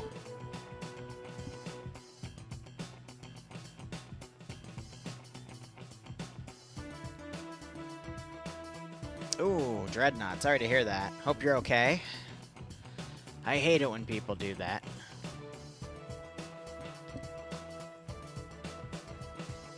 That's why I don't really like going into DC anymore. It's a madhouse and it all reeks of weed. There were a few restaurants I like to go to on occasion, but now I don't even bother. Nowadays, honestly, if there's anything I'm craving, I either make it at home or it's just one Italian dish. I think it's El Misto. I-L space M-I-S-T-O. It's just basically a seafood melody with pasta, and it's delicious. Yeah, right? Thank God you have a dash cam, so it at least proves that you're not at fault. Because everything these days needs to be recorded, because there's just way too much he said, she said. He said, she said. She sells seashells by the seashore.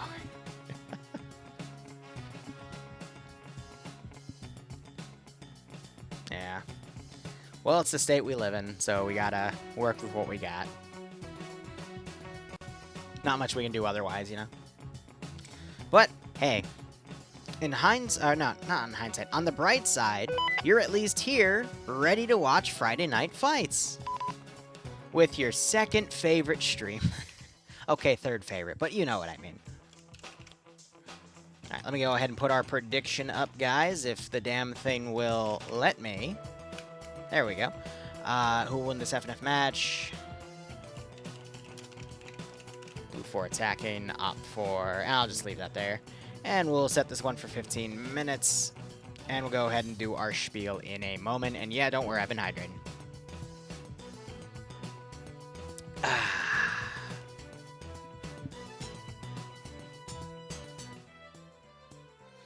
That is 3 different sectors. I've seen I want to say at least 4 or 5 sector defenses that involve the area around Rosman, and usually it's the defender's advantage because of just how narrow this AO is, but maybe with the autocannon assets, it'll make a difference.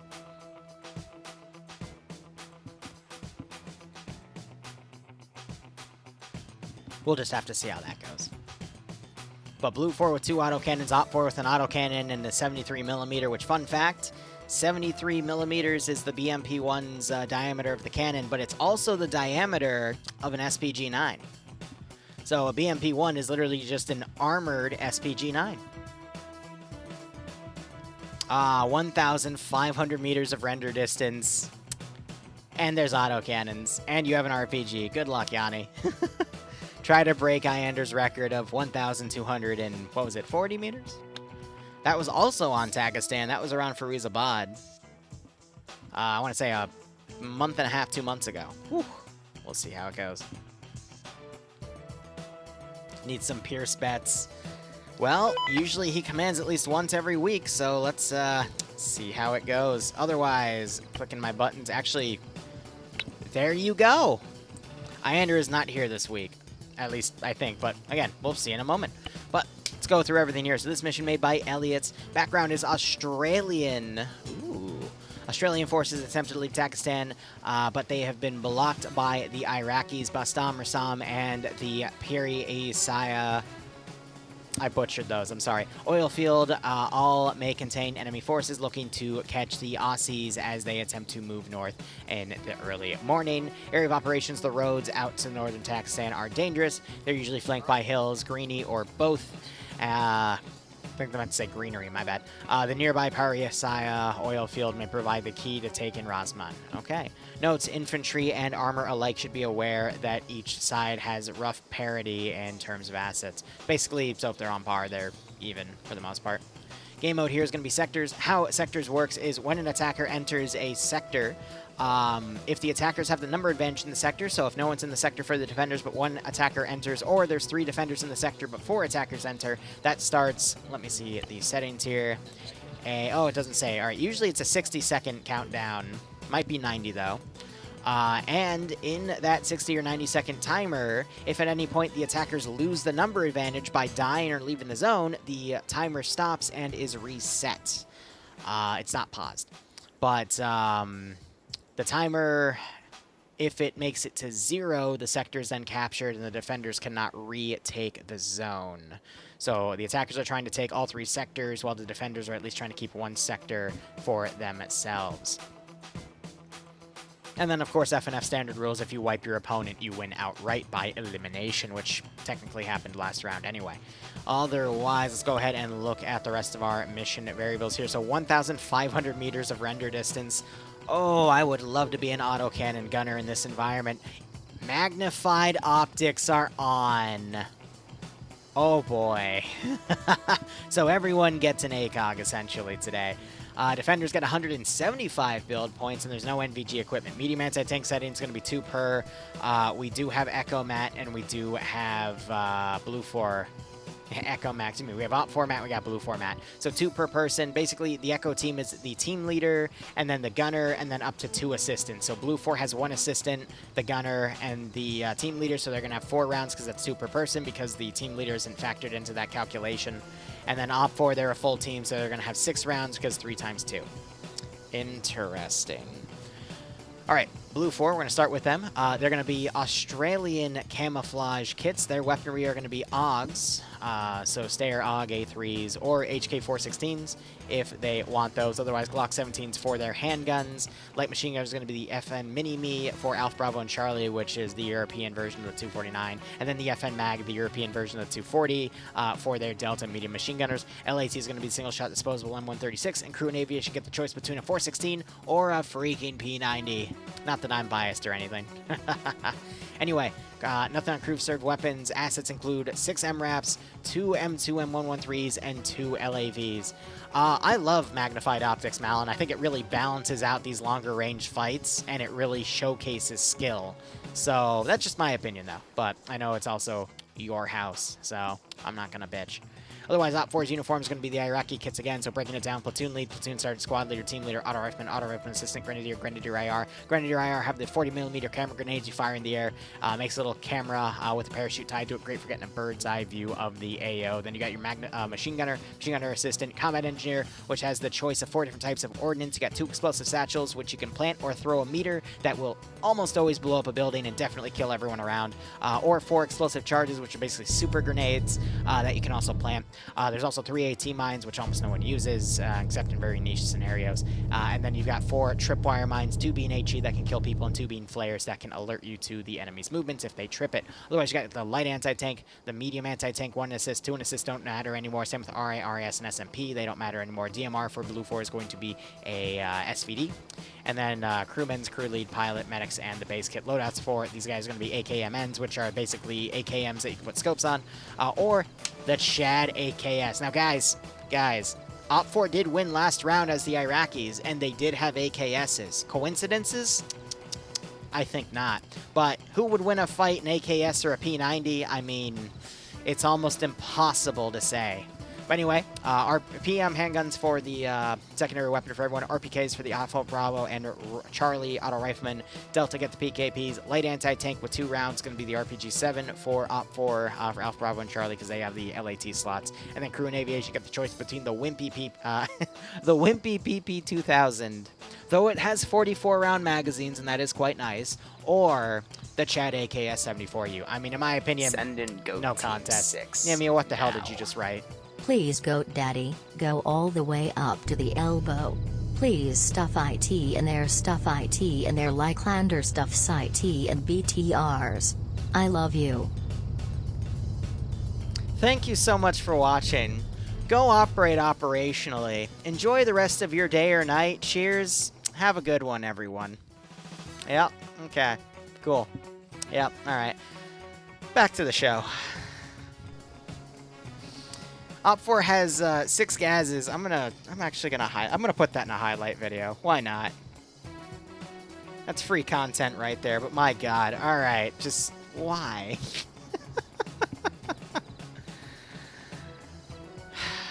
What's that? Don't self-reflect about your penis in chat, okay? Anyway, 6 gas transports, 3 static Dishkas, so I thought I only read 2, but apparently they have a 3rd. Cool. The BMP-2, a BMP-1, and then 2 Dishka Hiluxes. I want to take a look at these BMPs to see if they have their rockets on top as well. Otherwise, on our roster here, we have Blazer as ground command, Pierce being the 2IC because he has the GL.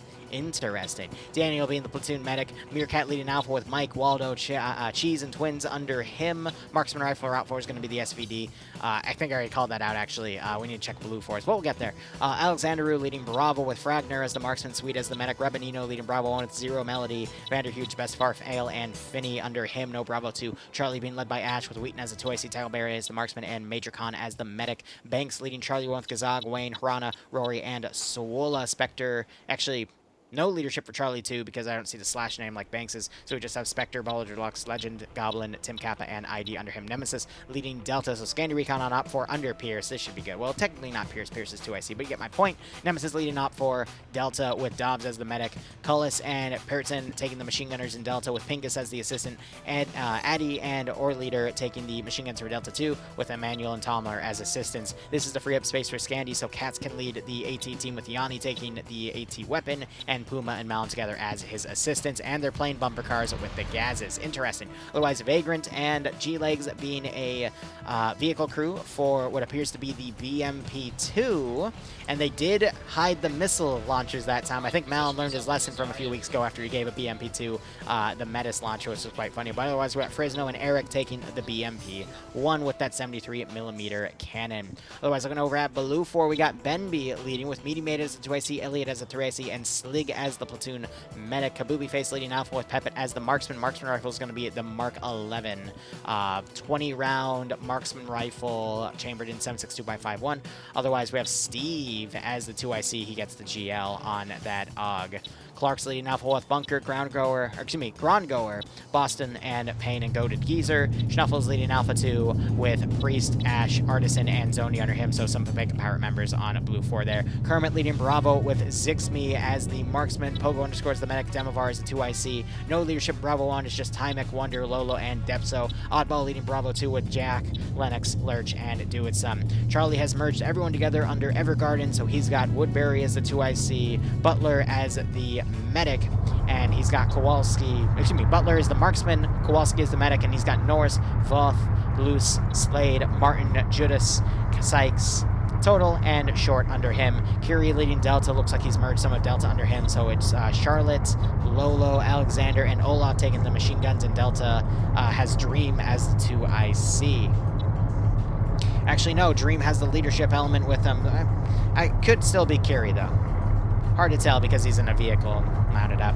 Otherwise, Piju being the team lead for Echo. Naf's taking the AT weapon, and Grav being an assistant, so 4 rockets for that Echo team. And you got Bates, Inara, and Deb taking one of the vehicle crews for the LAV-25, and Roderick and Sam taking the other LAV crew for the other autocannon LAV-25. Otherwise, looking at our sectors here, Sector 2 is classic here. The church in the town of Bestafar, or excuse me, not Bestafar, Bestam. Honestly, I see F and FAOs here time and time again. But we have a little bit of debris on the road for a little bit of extra cover, but definitely the sector itself is actually all of these blocks, so it's not just to the church itself, it's basically anything in there. Some more road work there, but yeah. Second sector, which is technically labeled as Sector 1, is the military base. That's also where Op 4 happens to spawn, but it's also all the blocks around it, so very large AOs today. And then the third one is Rassam, just a massive amount of the buildings in that area as well. So Blue 4, I don't know, we'll see, but we have magnified optics in play, so let's have a look here. Looks like we see a lot of Pitbull sites being chosen, and ACOGs for everyone because of those magnified optics. Op 4 probably going to be seeing a lot of PSOs because that's the only real magnified optic they have for these AKs. Alright. Overall, guys, I'm going to be leaning on the double autocannon that Blue 4 is going to be able to pull. I think there's a reason a BMP2 is usually better than a BMP1. There are some niche circumstances where a BMP1 is better, especially for Bunker Buster with HE and clearing out areas that, you know, a single 20mm autocannon round can't do compared to a 73mm round. But in terms of the vehicles needing to autocannon each other, Blue 4 has the advantage there. And then Blue 4, in my opinion, I always prefer Western optics over Eastern. They just have better range outs. But that's also why Blue 4 is playing offense and Op 4 is playing defense. Plus, these sectors are huge.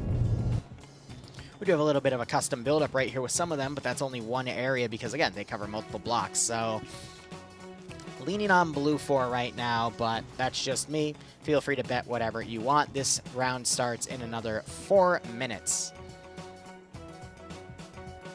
Whew, on a roll.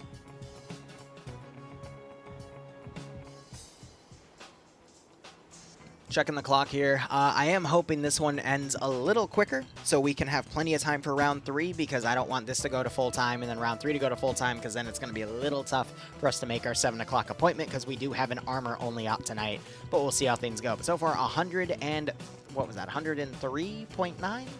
I gotta wait for it to roll around. Yep, 104,000 versus 151,000. So pretty even, but definitely a little bit of an advantage on Op 4. I can see the defender advantage also working out, but especially with the magnified optics, that's going to give Blue 4 a lot more room to take the ridges and then plink at the defenders from afar, but actually make their shots count. So I think that's going to be the crucial difference in this AO. Because again, I said in the past, defenders usually have the advantage here, but that's because there's no magnified optics and no autocannon advantage, especially considering, the fact that Blue 4 have double the autocannons Op 4 does. So it's going to really be up to a lot here, but we'll just have to see how things go. Iander's connecting.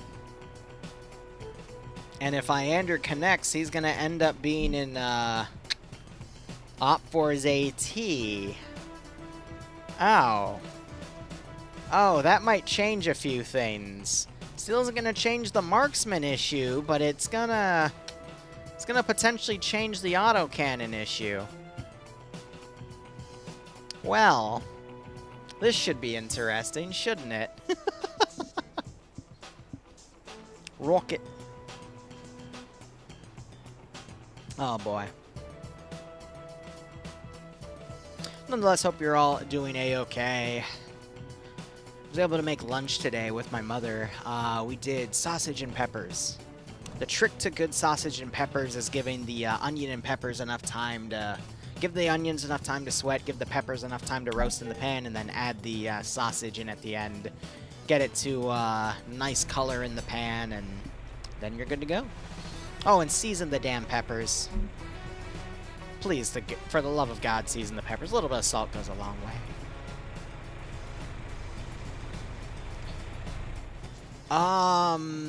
Dwarves... I would look up Mountain Wilderness. That can be a pretty good one. I'd also look into North Takistan. That also has some pretty good mountains in it, but there's also quite a range of assets to use in there, too. Jeez, Nim. Stop being so thirsty. Please. I only have a single glass of water here, and that's for my thirst, but... I can get you another glass if you want. Like, damn.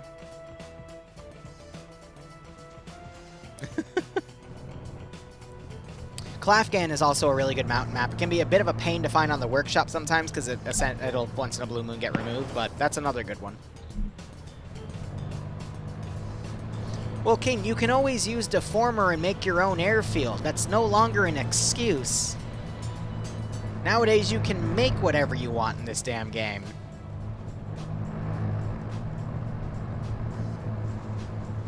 Alright, round has started.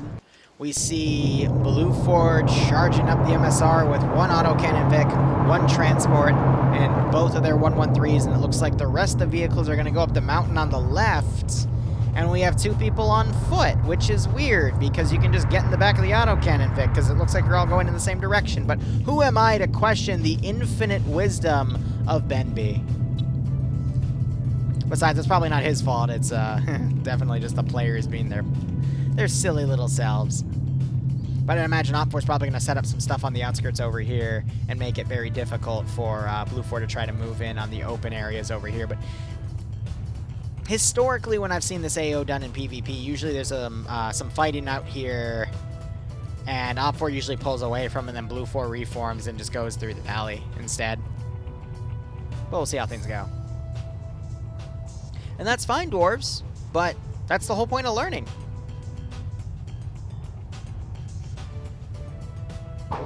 Ouch. Got some people changing seats in some of those vehicles there. So I'd imagine they took all their vehicles, right? I guess they didn't realize they could load people in the back of the APC, so instead they're going to probably ferry people over with one of the MRAPs. But it's like, guys, you can just load them in the Vic.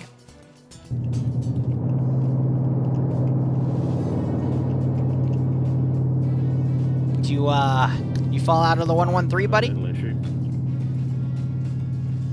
I click leave weapon to turn in, and it kicked me out of the vehicle. I need a lot more than a TP.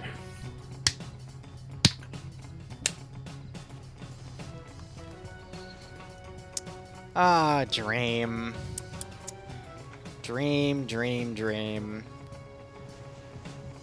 Buddy. Comrade. Friend. This is why you don't jump out of the moving vehicle. Now, this is Lance Corporal Liru's channel, so we don't say skill issue, because everyone knows I'm part shrimp. We say krill issue. So, unfortunately, that is a krill issue there, Chief. I shrimply can't believe he did that, but hey, it happens. Otherwise, Op 4 Command coming down. We've got one of those Dishka Hiluxes coming down here. I think they might be calling out the vehicle movement right here, but we'll just have to see.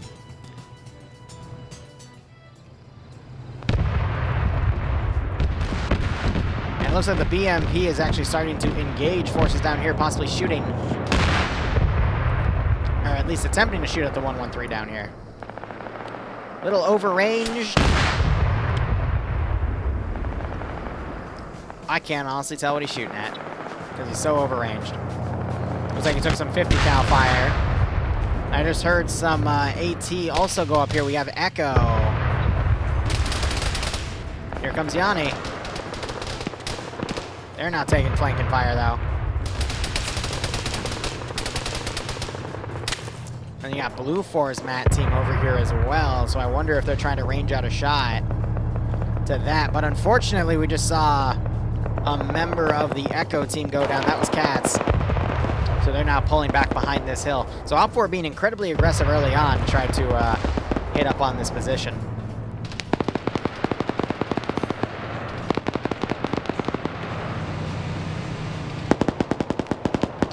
Car moving away. We're hearing the 50 cals on the 113 starting to fire up on the hill.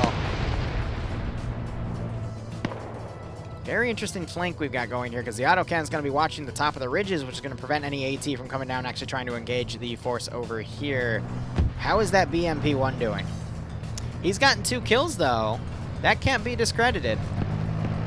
Looks like it was loose and total that he caught in the open, but looks like Sector 2 is now being captured because Blue 4 is rushing forces around because they drove around the mountaintop here, and now they're trying to get the zones. But again, we got some infantry left behind. Dream is also still left behind, so we're going to have to see forces pull back and pick them up. It looks like that's what that car's sheer purpose is for. OPFOR going to be coming down from this hill. This is OPFOR Bravo. They're going to be looking for these forces, but it is a 90-second timer. I just remembered. But even then, that might not be enough because you got a big chunk of forces in here, and OPFOR are definitely trying to commit some forces to an early counterattack here. And it was somewhat successful, but definitely OPFOR took a few casualties as well. And with the size of this AO, not really going to get a lot delayed because Blue 4 have ways to basically drive around.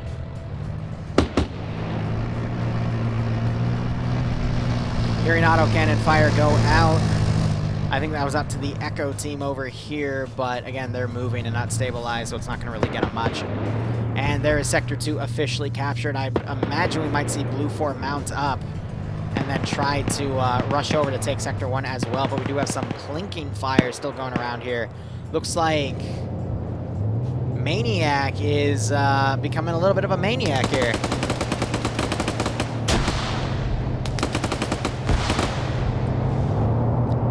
Almost catches Short out of position. Short not realizing he's being pursued, though. But Maniac gets killed by Kowalski. Oh, only knocked out, but we'll see if he's double tapped. Now you hear that autocannon firing off, though. Not sure where those shots are specifically going. Looking at the angles, though, looks like he is trying to engage Echo. Now you got the other autocannon, Vic. Looks like it's trying to hit Pierce's vehicle here. Meanwhile, Blazer's comfortably in the back. So Pierce was, I guess, ordered to do this counterattack here. Maniac wakes back up and gets a double kill because he was not double tapped. And Kowalski doesn't come in to finish the job either. Very dangerous to have a few OPFOR infantry right down with everyone else. It looks like the BMP-1 has been fried.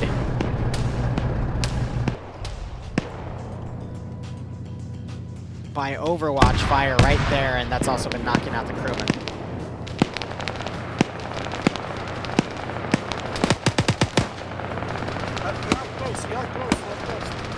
Maniac trying to run in, they're calling him out.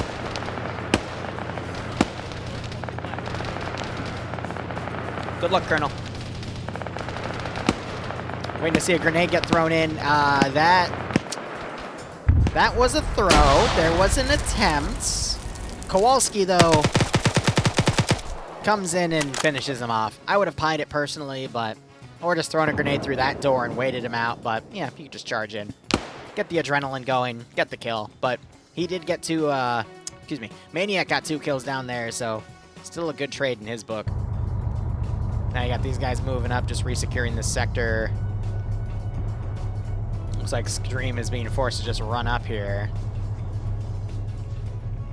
And we see that the BMP-1 is still symbolized on the map, which means there's still technically crew in it.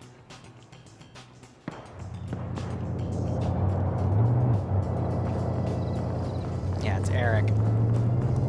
If he's uncon, though, they could technically pull him out of the Vic and eliminate him, but it looks like they're looting him. And we got autocannon fire going out and about, possibly on the remaining BMP-2, but we also have Echo in the gas, trying to do a wide driving flank around. But it looks like the autocannon Vic spotted them, so he's going to try to snipe them.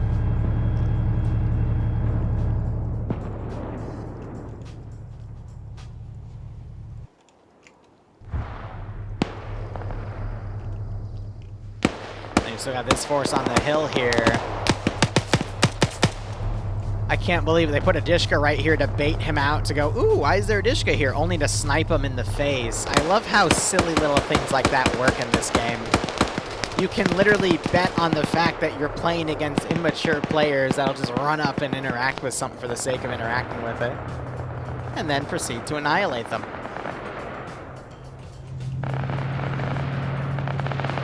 So you got long range fighting over here. The autocannon Vic is pulling away. Echo... They're actually... Make it back. Mark it on the map.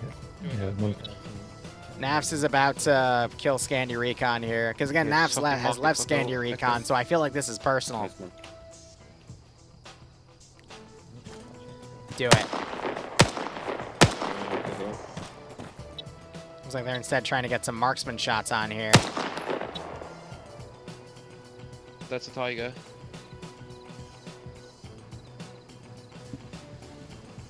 Do you guys pronounce it Tiger? I pronounce it Tiger without the E at the end. It meant seems to your north. Return fire. Nope, that's just their fire bouncing around.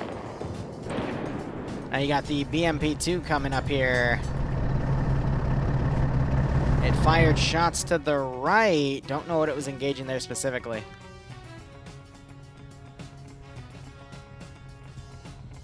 But yeah, Blue 4 basically have to reconsolidate their forces and move in. They're still dealing with some stragglers here in this zone. But they're taking care of them. They're definitely taking care of them.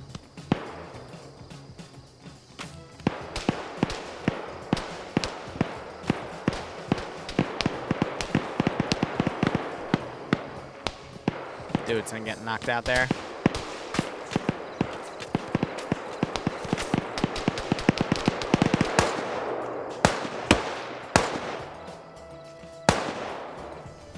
Ooh, excuse me.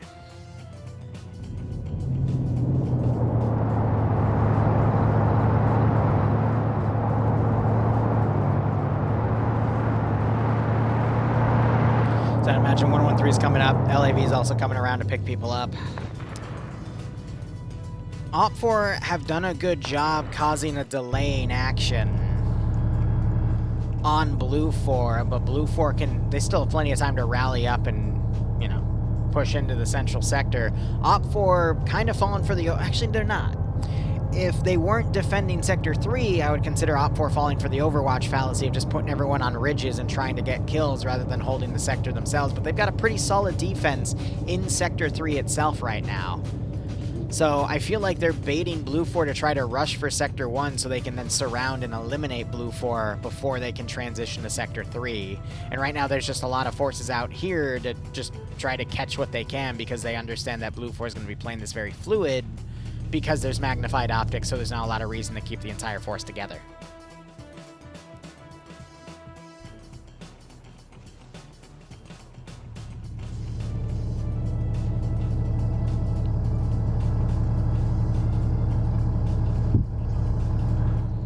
Alright, so AT fired from the thing. I would imagine that was Echo trying to engage Gamma 2 with a very long shot. Now you got this 113 pushing up and actually just sniped a member of command. That's Pierce down. And forcing these guys to distance themselves. However, we do have the BMP-2. So if it's ordered to advance a little bit, it's going to fry quite a lot of manpower that Blue 4 has. It has an angle.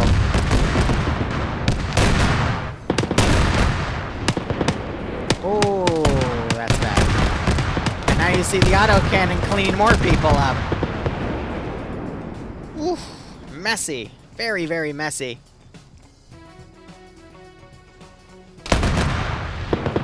And she's still going.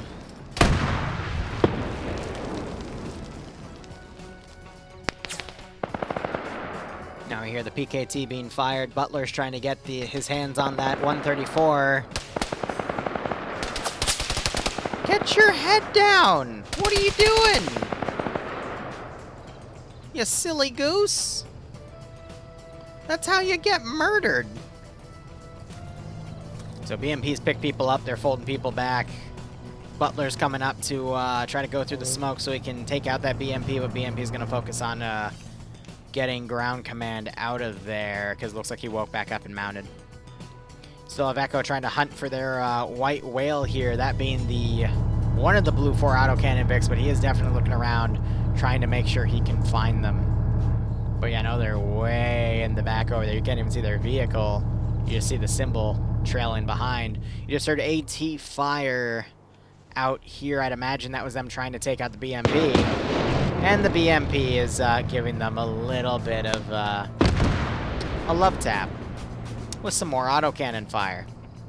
But yeah, that vehicle's smoked, so they're going to need another ride. They might ferry people over some of the other vehicles around, but we'll just have to see.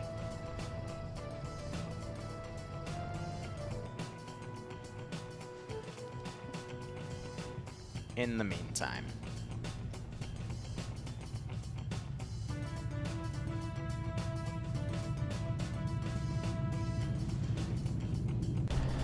Looks like they're just mounting them right here. I think because Pierce is going to continue to play as a reconnaissance role here to watch Blue 4's movement so Op4 can then better counter them.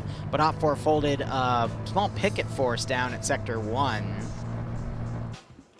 But you also got to look at the Overwatch force over here. That's all Delta as well, but I'm going to be honest, the render distance is a click and a half. Any one of the two Blue 4 autocannon Vics can just start suppressing the shit out of this position, so this is not the best area to be in.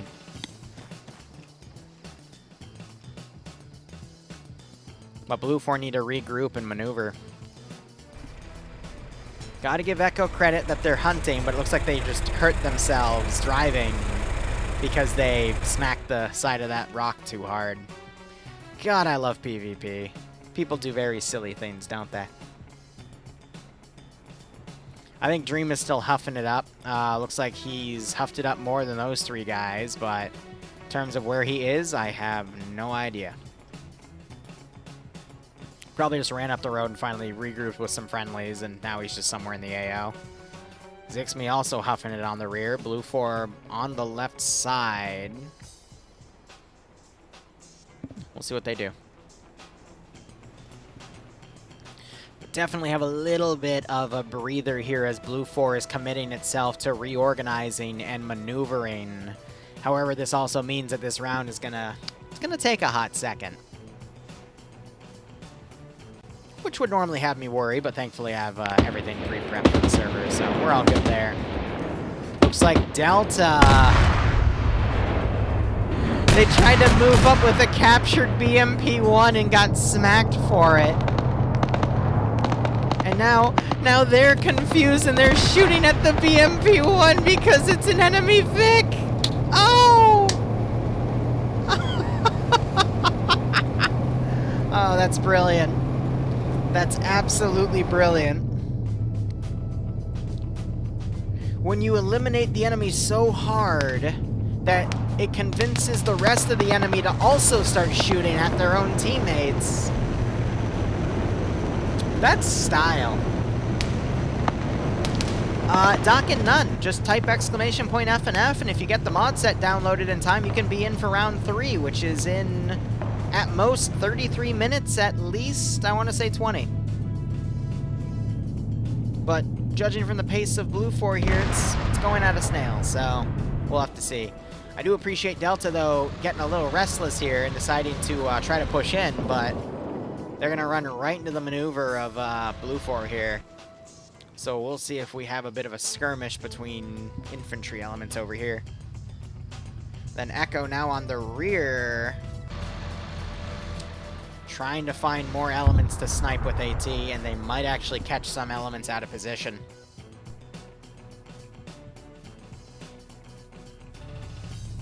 Now, don't get me wrong, I think capturing the BMP-1 was really, really smart, but there was definitely a break in communication because it was reported that the BMP-2 was in this region, and they still pushed it anyway. But you got this autocannon Vic that's looking around over on the left. Should be focusing again on combing this region for the BMP-1, but you got the other autocannon Vic coming up as well, but Echo's going to be along the rear, and I betcha... I just heard Echo AT fire That was Blue Force Maz firing up at these guys. That's making them back the vehicle up. These guys are firing with an RPG-30. Oh my god! That almost hit their gunner. That RPG goes out. And it just went over. Holy crap. Dockin, it's in the Discord. I don't keep track of every community's mod list that I work with. You literally saw that Maz round go right next to the OP4 AT gunner. And I love that now they're still shooting up at their own infantry. Curie's trying to friendly wiggle them. That is Charlie. I literally saw them shooting at us. Yeah, so they're calling out there's Charlie. There's Dream. I'm gonna fucking shoot him if he.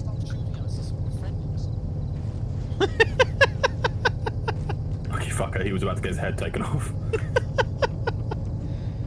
Remember, chat, friendly fire isn't. Fucking care. They shot at us with it. We captured a BMP. Yeah, that BMP ain't being repaired anytime soon.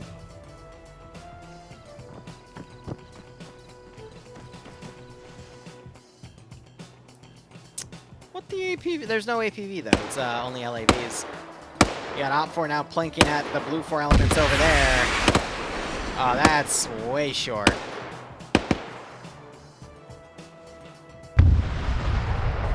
I'm sorry? Okay. Why did I open my mouth? Never mind. So, again, they're using an RPG-32. You can only range the RPG-32 accurately up to 500 meters. They just made that shot from about 1 kilometer and killed Echo's transport Vic, which is going to strand them.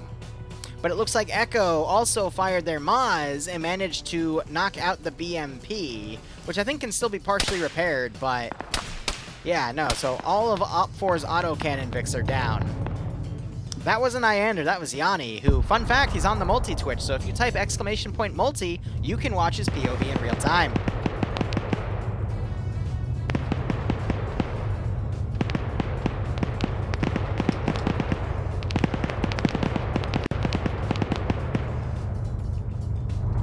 Blue 4 now charging up. Delta do have the medium machine gun PKPs. I'm not sure they'll be able to pen those Vics, though. Fresno as the gunner for what? Oh, yeah, you got 2 kills, buddy, in that initial BMP-1 barrage. So good job. I'm not sure it's going to make a difference in the long run, because Blue 4 have both of their autocannon Vics right now, but, you did what you had to. Yeah, LAV's coming up to now finish the job.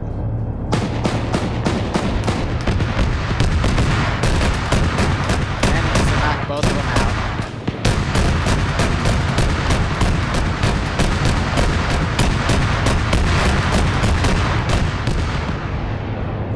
So now Blue 4 have total autocannon superiority. It's going to be a mess. It's going to be up to OP4 Echo to try to get behind those Vics and even the odds here. We got the 113s now pushed up locally. Delta coming out and they're double tapping the bodies. And you know what's scary? Is if they stop shooting at it, they could capture that BMP-2, and Blue 4 now has 3 autocannon Vics, because they already did that to the BMP-1. And that would be kind of terrifying to fight 3 autocannon Vics.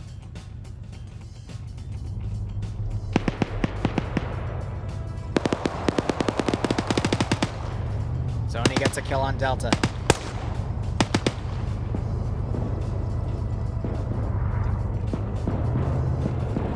There's the body. The rest of them are mounting out. They're trying to get away in the gas here, the Tiger. Looks like they're just driving it because Perriton, they're trying to get him picked up, but well, Perriton gets knocked to the ground. He's getting knocked to the ground from the shots, and the gas is going to leave him. Perriton's got no choice now but to turn around and try to engage. Autocannons have pushed up, and now they're just plinking at forces that are in front of them. Like that one vehicle. That Gaz Tiger's down. You know, I'm with Sweet here. I wouldn't know what to do in this situation either. I literally just got autocannoned, bro. What do I do? I wouldn't lick my lips like that, but yeah, you know, I'm gonna get out of here. I feel uncomfortable now. It's like they know I'm watching them. It's kind of terrifying. Echo's gonna find these infantry behind them and immediately turn around, realizing that they don't want to have that fight. Might catch the stolen Dishka UAZ though, but that might not be worth the rocket.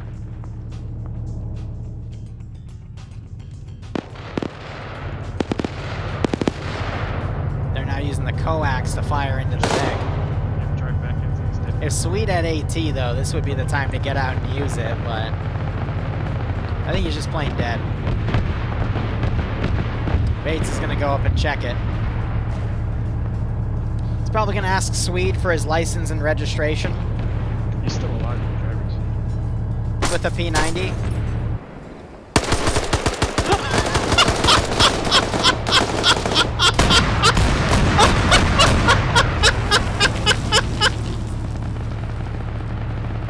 That's why you run up to the Vic with your gun on full auto, and you had a P90 too.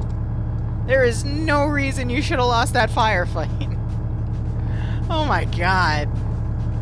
Wait, how did you die? Did he run in front of the autocannon and just get I'm amazing.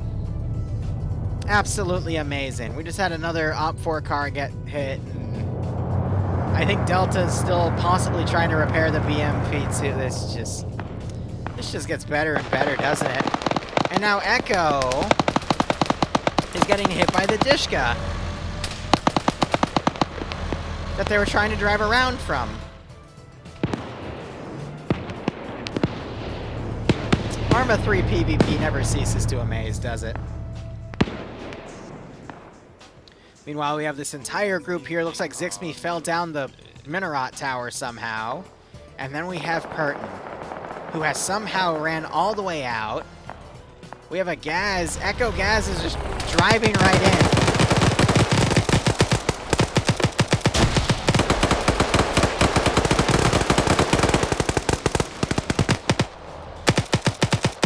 Grenade.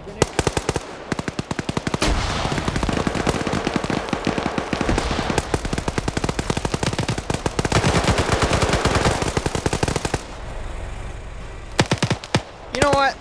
I'm gonna let you guys decide what that was, because I'm not even gonna commentate on it. Anyway.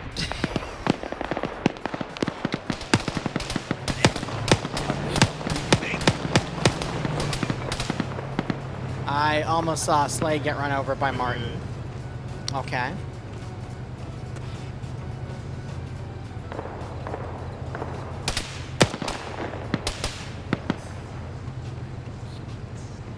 I'm running out of room on my sticky note for writing highlights down. I just want you guys to know. Yeah, it happens, twins. That's something that's slightly unfair about the Moz compared to the RPG-32, is the Moz you can range out to double the RPG-32, but usually Iander's the one using the RPG-32 so people don't complain. But now you got Blue 4 charging in on their own. Op 4 still has room to do a lot of damage to Blue 4 infantry because we're just seeing them fighting little pickets here. But they have the numbers here to attack. Rubino gets the headshot. Opens up with another grenade. That might get Pepit.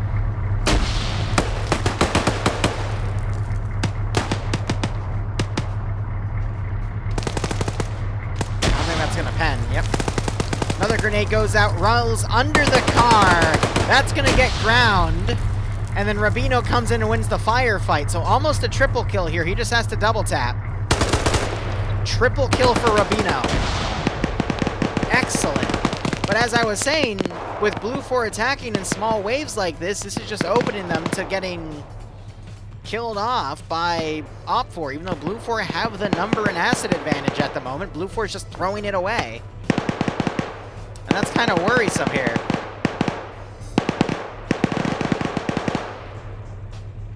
Well, I'm sorry to hear that, Charlotte. I'm having a great time, personally. Sticky with Liru. Miracast, I'm gonna pretend I didn't just read that. Thank you so much for your input there. Please never give me more. Is this Pierce over here? No, it's Cheese, and he's single-handedly harassing the remnants of Charlie over there. But now the autocannons are kind of out doing their own thing. They're not being really coordinated. I guess they're just ordered to pick off what they can. And they're trying their best. They're forcing Op4 to get off of certain covered positions. With some success, admittedly. Fragner and Rubino now behind the remainder of Blue 4 here. Blue 4 dismounted early on, but this is the remains of their infantry, and if that gets cleaned up, then Blue 4 only have those autocannon Vics, and Op4 still have a good garrison on the rear here.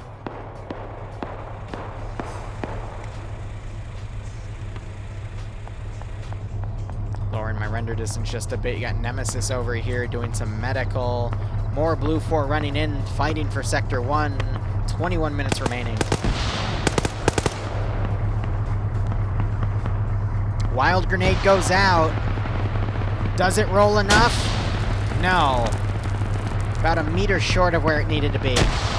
More grenades going blindly out.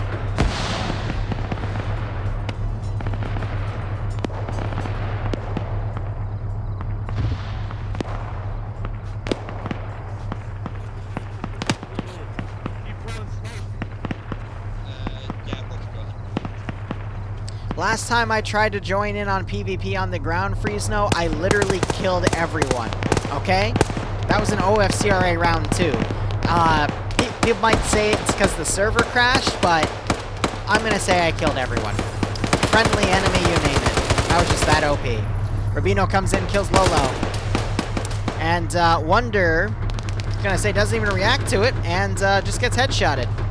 So again, I feel like Op4 might actually still bounce back from this because the autocannons now just can't seem to do proper Overwatch here. Righto, Huggies, welcome. Huggies 2. That's funny. Lurch trying to hit Rubino, but then he gets headshotted by Fragnar. So Rubino on 5 and Fragnar on 2. I mean, that's quite a range. Nemesis drops Lennox, only to get taken out by Yano. Fragner gets his 3rd kill. And again, Blue 4 do not have any infantry left except for some stuff up here. That's Charlie, but they're getting harassed by 2 remaining Op4 guys. Ah, I see. Your twin brother is Huggies, so you're Huggies 2 and he's Huggies number 1. I get you. That's nice. I know what that's like, though. My father's a twin brother. Identical, so when I was younger, I'd always get them confused. You hate all this? Malin, I absolutely love it. This is just chaos in such a nice sense because, yes, Blue 4 have the autocannon advantage, and yet they can't commit them to the assault itself. That's left to the infantry, and Op4 still has a chance to pretty much stop them. And we just saw AT get fired out here. Zixmy stole the RPG-32, and now he's trying to snipe a single infantry guy with it, which is Mike. Unfortunately, I think the LAV-25 is going to beat Zixmy to the punch, and he does.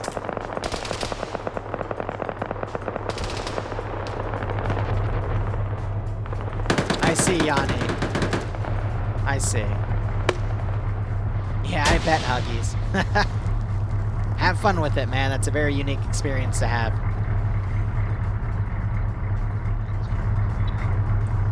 Rubino still on 5 kills, Fragnar still on 3, but I mean, they've done a great job.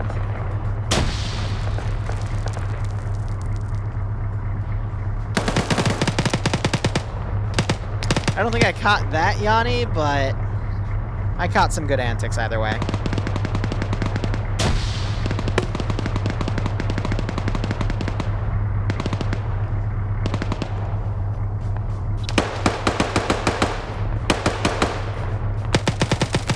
I think Rubino's luck just ran out. Wow.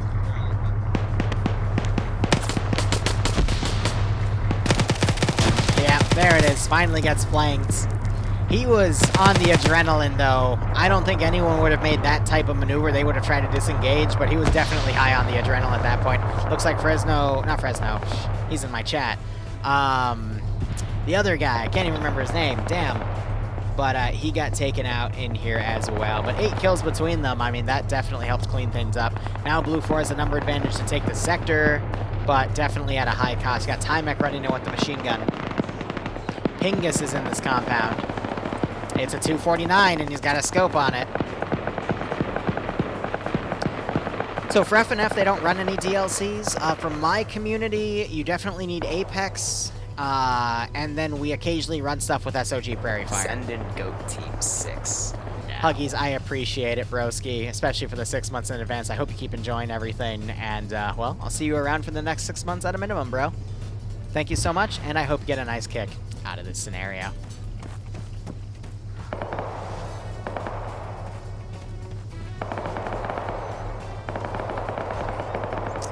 It's Iander!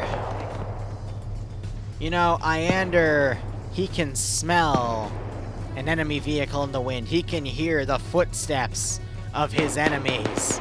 He knows what's up and what to avoid. Will Timek find him? Or will Iander find him? Then again, depending on how drunk Iander is, will Iander find himself? Is another valuable question. Ooh, the timer got reset. Emmanuel pushes in the 3-1 and gets eliminated. Or leader trying to come around that PKP. Throws a grenade out that rolls right on Slick's feet. He gets away, but it's a double kill with the grenade. And then Or Leader gets a triple kill by gunning down the final guy. Only credited for the 1 kill because the grenade shrapnel doesn't always give you the kill point, but great triple kill by Or Leader. I'm still going to give him credit for it. Uh-oh.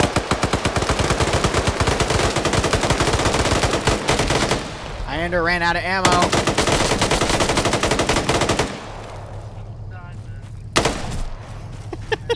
Timek just tells him to die. Jesus. That was a little glitchy there, but we have to go for it. And now it's 2 versus 3. Blue 4 still have a good chunk of infantry remaining. Op 4, though, I think these autocannon Vics are finally starting to even the odds here. Even though one only has 1 kill and one has, oh, no. Sam has 8. Bates also got a kill before he was taken out. So it's really just this autocannon vehicle causing all the damage. And, I mean, the 8 personnel are definitely causing a turn right here. But can Or Leader continue to rack up the kills here? Kermit breaching his position.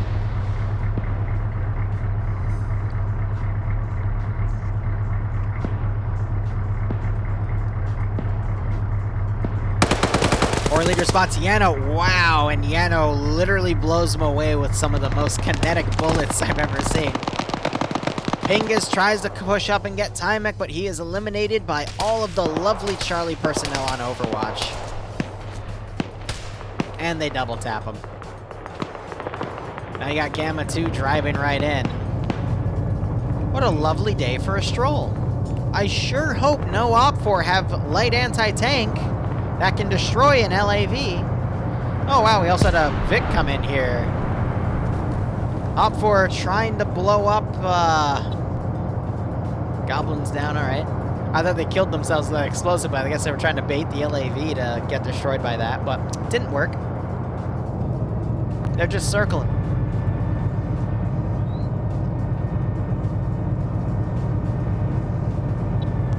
Yeah, Charlotte, but what can you do about network desync like that, right?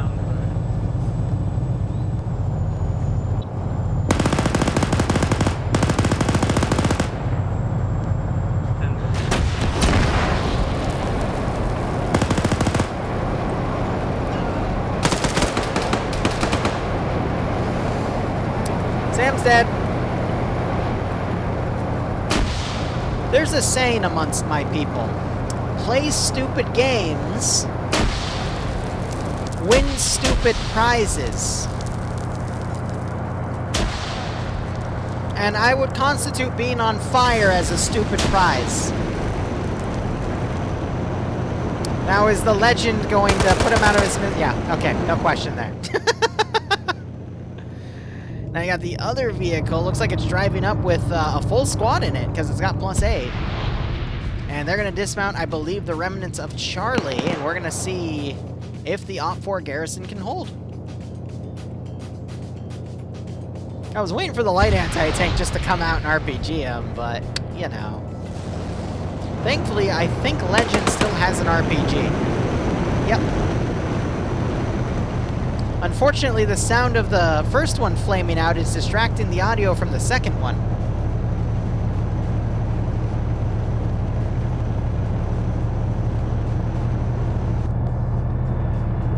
I was gonna laugh if Butler got ran over.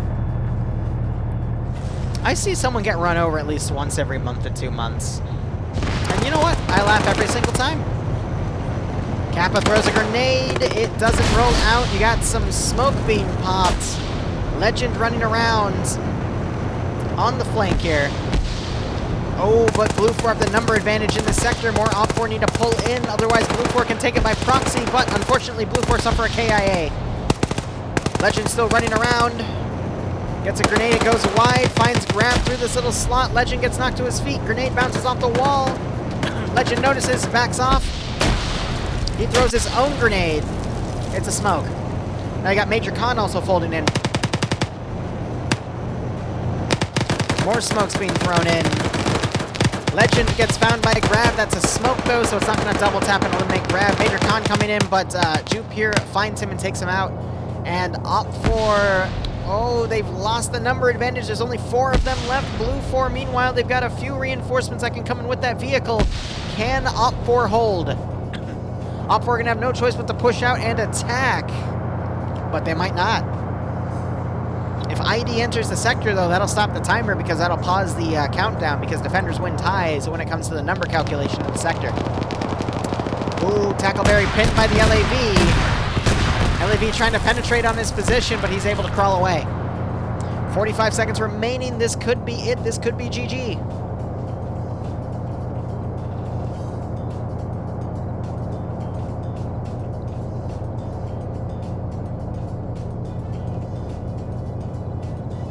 Yeah, this remaining Vic coming in. That's 3 more people. You got 1 straggler coming in. That's Zixme. I think he pulled that out thinking it was an enemy Vic. Sector is no longer being captured because the 4th guy finally entered into the sector. Wheaton doing his best to try to hold. He's got a grenade on him, though. He's got no choice but to run, but the grenade knocks him out, and he's taking fire from Slade with that 249. Didn't really stand a chance there, and now the sector's going to be captured here. Op 4 need to get a kill to stop it, but we've got more people being deployed in this sector. We do have 1 person getting knocked by Tackleberry with the SVD, but they need to get another kill in order to stop the timer. I just don't think there'll be enough. Baller Deluxe going high.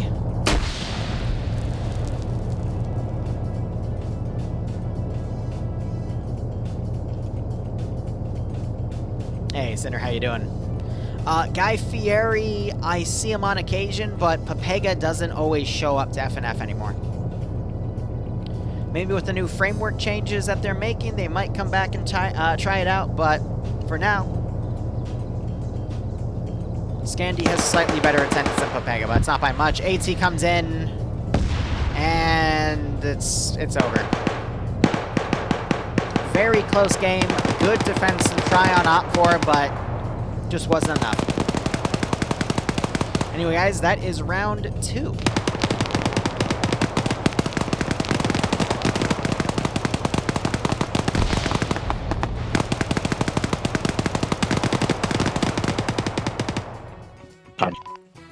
All right.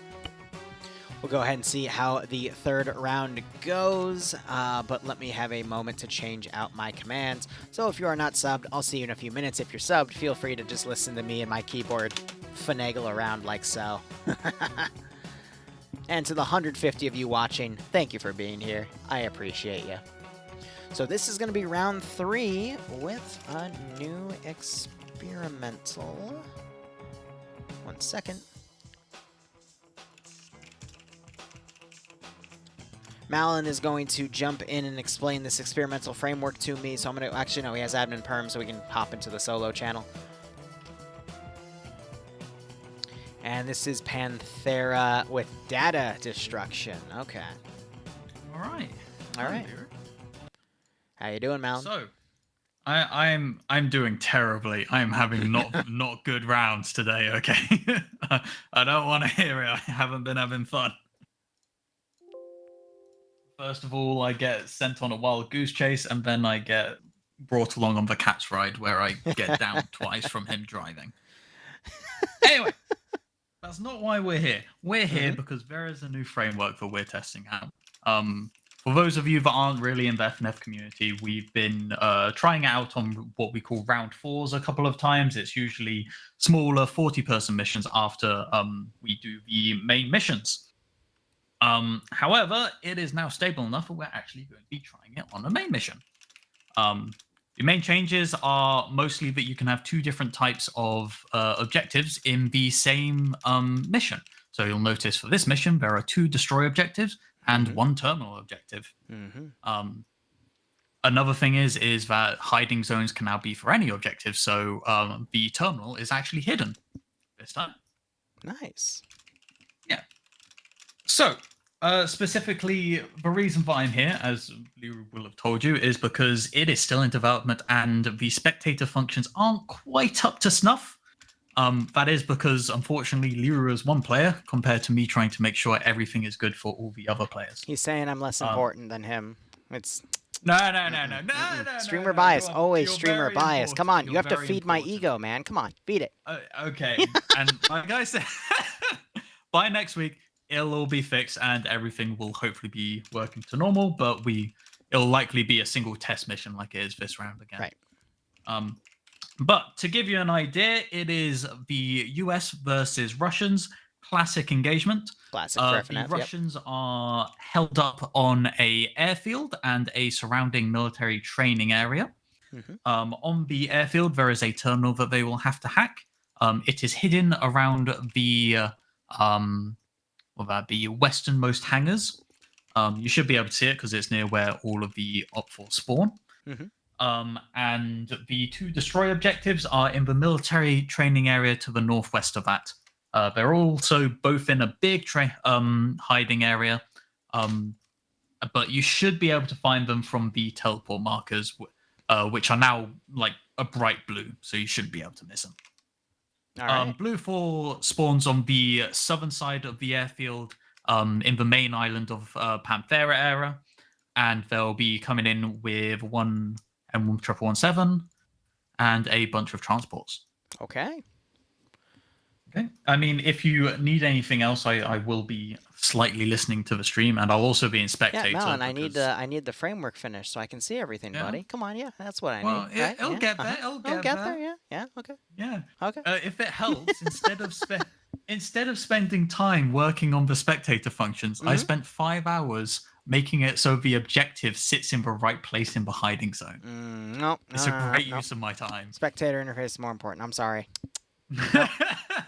I'm biased. Absolutely biased. Well, yeah. I wonder why. Yeah. Never would have guessed. Oh, yep. No, you would have never figured it out. Yeah. But Malin, thank you for. Yeah. I'm glad I cut you off there. Anyway, thank you for all your hard work. Thank you for coming up and explaining it to chat, and hopefully we will get round 3 started ASAP. Yep. I'll be answering questions in chat if you have any chat. All right. So hi, Dreadnought. Okay. See y'all later. Have a good one. All right, so that is that explained. I am going to put on some music that I don't normally put on, but I am feeling it today, and if you know where it's from, all the better. All right. I feel like it's fitting. I'm also going to jump into Discord real quick, do 1 more round of slotting, and then I am just going to announce the IP of the thing to everyone, so... Okay, 1 second.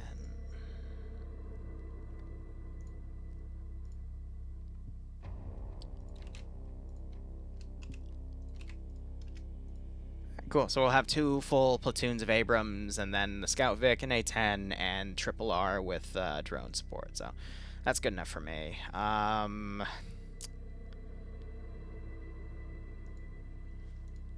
think I can just run through and DM everyone. Notes.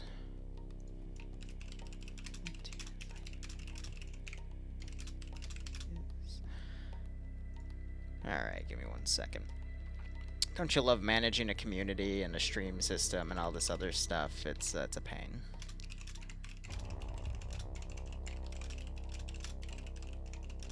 In the...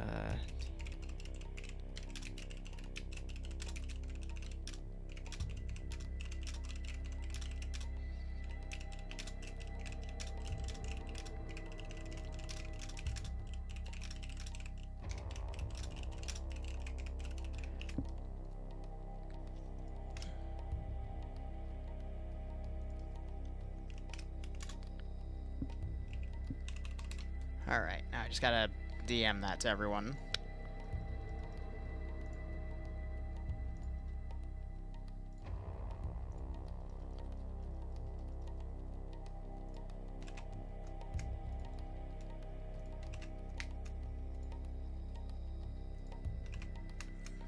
Alright, MacMarine, Sam, Spiegel, Shepherd, Sunzy, Vex, King of Dwarves, Asdaz, Rocker, Sage, Flog, Cat, Autolock, Lolo, Charlotte, American Tank,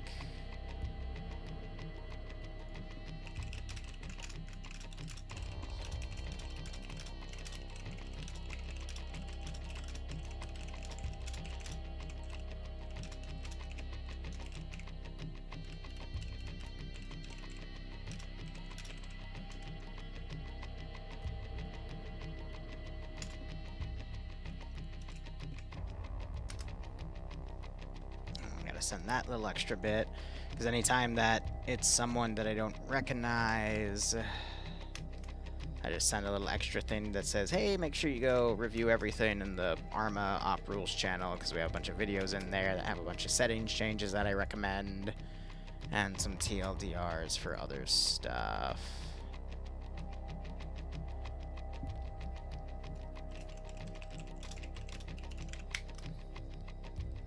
I'll just type reserves are open. Cool.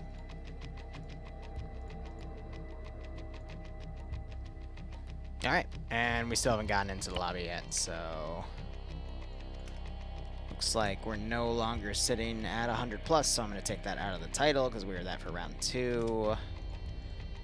But we'll see how this new framework goes. Welcome back, Huggies.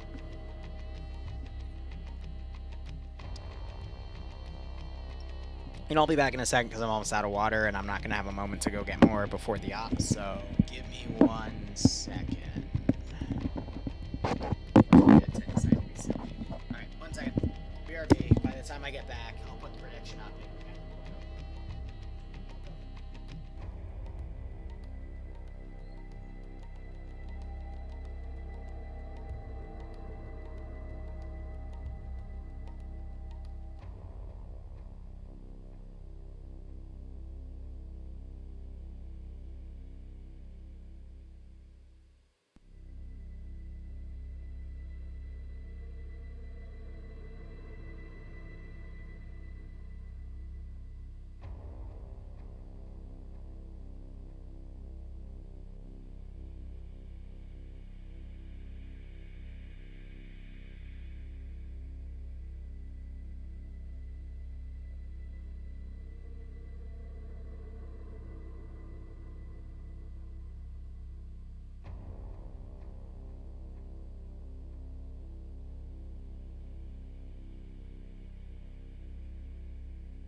Alright.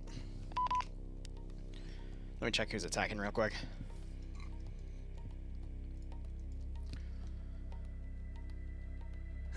symbols.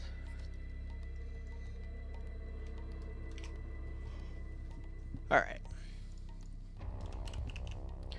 Looks like Blue 4 is attacking, Op 4 is defending. Which is just the same as last time, so.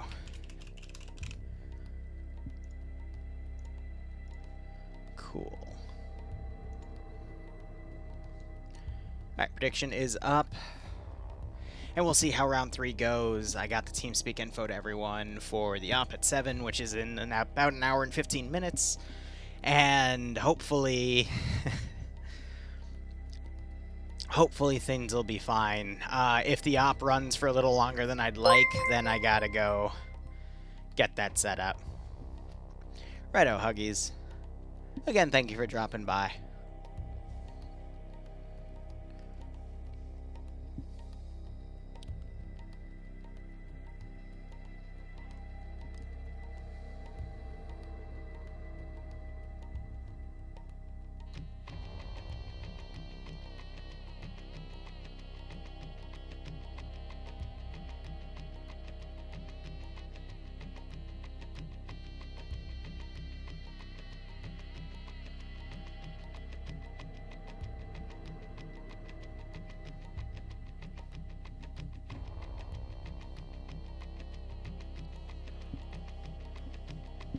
Alright, so I'd imagine they're probably explaining the entirety of the framework. I'm imagining these are probably the 2 search zones for the destroy objective, and then maybe the terminal is meant to be around those objectives here, because I've never seen this type of framework before. And then these dots possibly represent the spawn zone of Op 4, and then you also have Blue 4's potential spawn zones in these 3 areas that they can teleport to. That would be my guess, at least.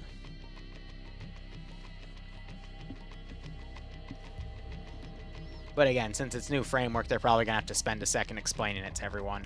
And I think while that's going on, I'm going to go put my server on boot. Just so in case this round runs longer than it needs to, I can then go into my TeamSpeak and quickly put the information up. Then again, I can't do that because I need an admin account to sit on. Oh, I could do it with a setting change, but that all takes time. And time is the one thing I do not have.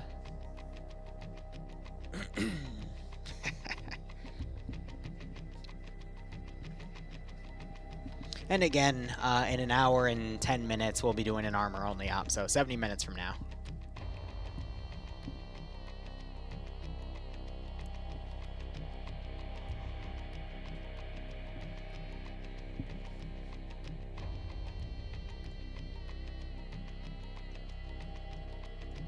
But again, thank you for joining me for FNF this week. We'll be back next week with more FNF. And of course, we have OFCRA on Thursdays, and if there's any other PvP, it'll be on the calendar. You just gotta use !schedule to see it. Because Twitch calendar doesn't do it justice, and a Google calendar requires a Google account, and well, some of us are lucky enough to know that Google is a piece of shit and not put our data on it, but, you know, c'est la vie. Alright, so Op 4 we have the BTR-80, we got the 3 chords, Op 4 is Russian-based, Blue 4 is US-based, and it looks like we have... Why is Op 4 in here? Why don't you get out of this building? This is our building. Get out of here. Give me my good AK. I see. So this is y'all's teleport, and then our teleport's over here. Hold on, come over here and let me inject you with morphine. Maybe having them spawn together might not be No. Okay, hey. the best idea. But I think this is framework so that they can teleport to each other and talk about anything. I just love how the immediate reaction was to try to inject them with morphine. Ah, the good old divider wall. But anyway, let's go ahead and break down... Wait, no, wait. That's not fair. I get a breakdown button. Malin, you son of a bitch! Where is the breakdown button? Anyway, Blue 4 are going to be marine-based kits. Mainly M4s, the 249s, 240s for the MG team. Mark 11s for the marksman. that sort of thing. But fun fact, this is a vanilla asset with the triangle. That's so funny to see that. Yeah. Otherwise, you got the 1117. I doubt the GMG is actually a GMG. It's probably a 240. Yeah, no, a 762x51 coax Anyone with else? What about the the dead guy on the floor? 50 cal right there. Yeah, carry. So we got some transport trucks and then transport MRAP back there for this group. But it looks like they've got some other positions they can teleport from that have additional transport trucks and the MRAP, but not the 113. The 113 has to start at that spot. All right, let's go ahead and look at our roster. Fresno's going to be commanding, or leader is going to be the 2IC. Kiri leading Alpha with SL Dream as the 2IC. Gazog being the marksman with that Mark 11. Banks being the Metakarana leading Alpha 1 with Ash, Tackleberry, Major Khan, and Swola. Alpha 2 has Strizzy, Olaf, and Finney together because there is no leadership. Otherwise, Rebenino leading Bravo with Fragner as the marksman, Pogo as the medic. Bravo 1 being led by Swede with Bestafar, Alexanderu, Zero Melody, and Vanderhuge. Kermit leading Bravo 2 with Wonder, Demovar, Lolo, Defso, Zixmi, and Wombat together. Charlie being led by Tim Kappa with Bandit as the marksman. Ya Boy, Legend, Spectre, and Baller Deluxe in Charlie 1. Charlie 2 has Schnuffles leading Ash, Artisan, and Sammy. And again, I say that as a difference because you see the actual slash in the name, the symbol right there indicating it's a leadership position, whereas there's no leadership symbol here, so I just say they're all part of the group. Otherwise, Delta being led by Steve with Yano as a machine gunner, Twins as an assistant. Looks like they're merging forces up to Delta with Delta 1 and 2, which is why we have Yano as the machine gunner in Delta. Because otherwise you would see that in Delta 1 or Delta 2. But Delta 1 appears to be full with Kabubi and Pepit taking the machine gun roles, Waldo as an assistant, and being led by Skip. Then we got Golf, which is G-Legs and Lolo together, that are going to operate that 1117. Puma going to be leading Op 4 as Russian forces here. Their weaponry is going to be modernized AK-74s. And we're also going to see RPKs for the LMG gunners, North Bravo and Charlie Delta get the medium machine guns, which are the PKPs. We got AKS-74Us in play, yes, for the crewmen, probably for the BTR-80. Again, 3-chord statics, and the BTR-80 are all here to work with. A lot of wooden boxes here, don't know what those are for, possibly for additional resupply or something. But otherwise, that is it. The marksman rifle for these guys is going to be an SVD. When I see one, I'll point it out. Otherwise, as I said, Puma leading Grav as the 2IC, Vagrant as the medic, Yanni leading Alpha with Cats as the marksman. 4 and 5. Rule for the high guy. That's the SVD right there, and these guys are just kind of vibing up here. Welcome to the High Guy Club. The High Guy Club. That work?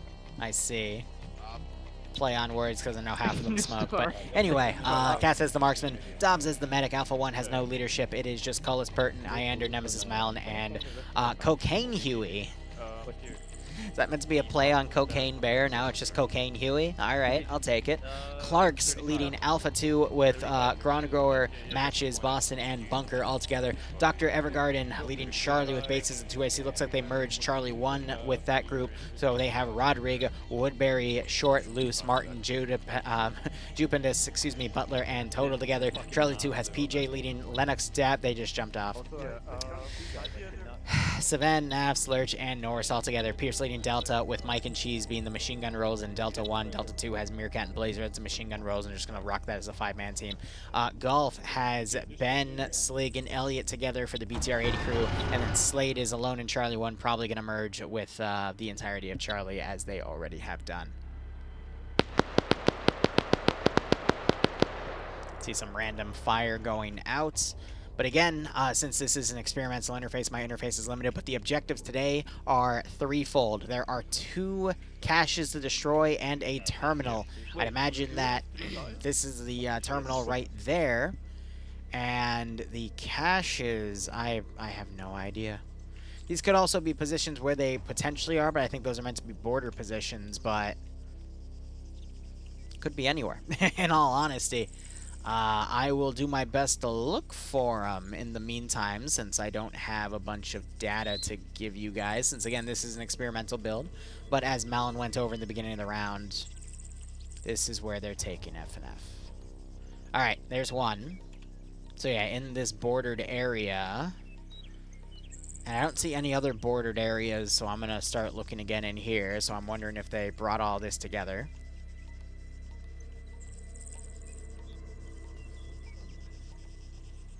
Yeah, I just joined because I wasn't total.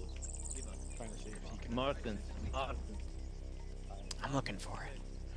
I don't think it's our Sven. I think it's a different Sven, because if it was our or that Sven, it would be, you know, Sven Martin instead.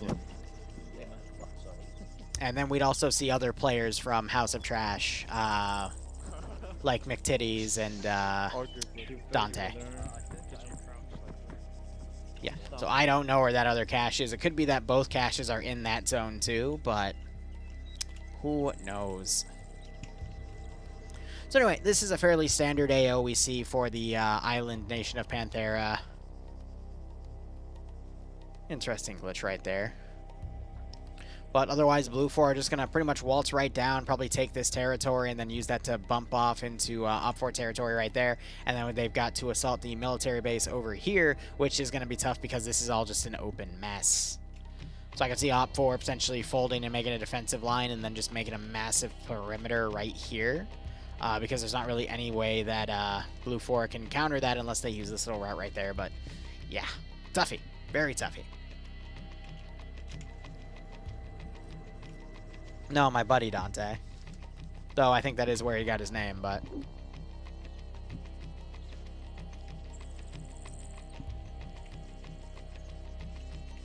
now we just gotta wait and see.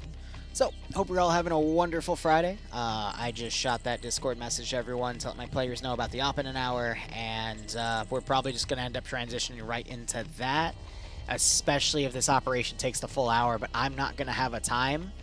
So, this should be interesting. If we get up to the 5:45 point, though, I'm going to have to tab out and get that mission started. So, if I leave early, I apologize, but I have other schedules I got to keep. I'm just hoping it's still going to be the 15-minute safe start and then 60-minute round. Or 50-minute round, which means it's only going to be an hour 5, but, you know, we'll see. At most, I can stay till 6:50.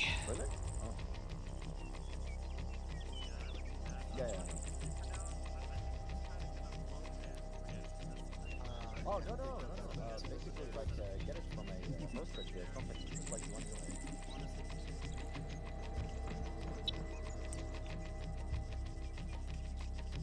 This is nice. A little bit of extra world building. They also actually deformered the land right there. Little extra touches. I'm pretty sure Malin made this file for testing. Well, they could.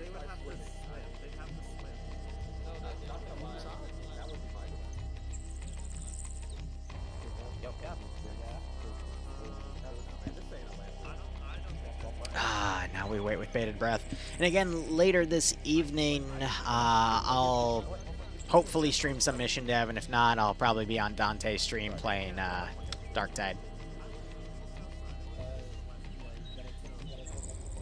Of course I can.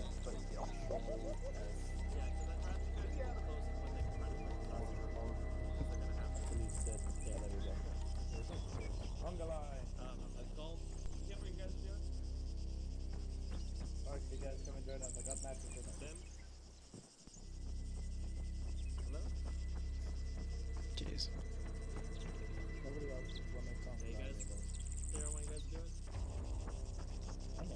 Yeah, so basically, don't be alone. That's the #1 thing as a golf unit on defense. If I don't want you to be alone if you see stuff, you know, don't fight by yourself. You need to bait them into us, bait them into our A team. You know? It's important that you are supported by infantry. They're and, like, invincible right now. right You're now, just kind though. of covering that flank, and then much like Alpha, you're going to be more of a reactionary force.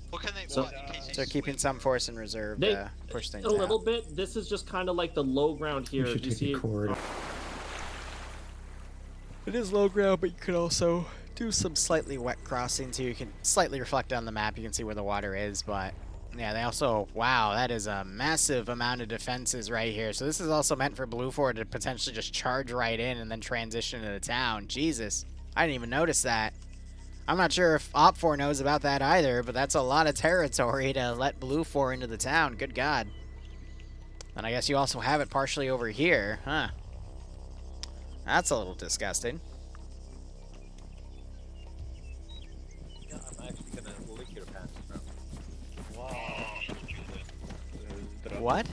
We're in the middle of the airfield, just here north. Bravo, comandante. Yeah, righto, Huggies. Yeah, Well, hold hope on. to see you around a little more often then. Prigozhin, Now you're part of the Yeah, content. give him time. Prigozhin? You Prigozhin?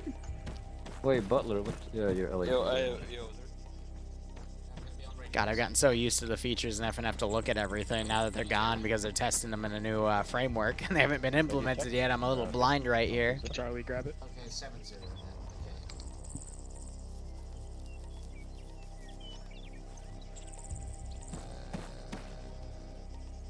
then. Corporal Bates is almost at the top. That's usually how it goes these days, Shark. Catch him.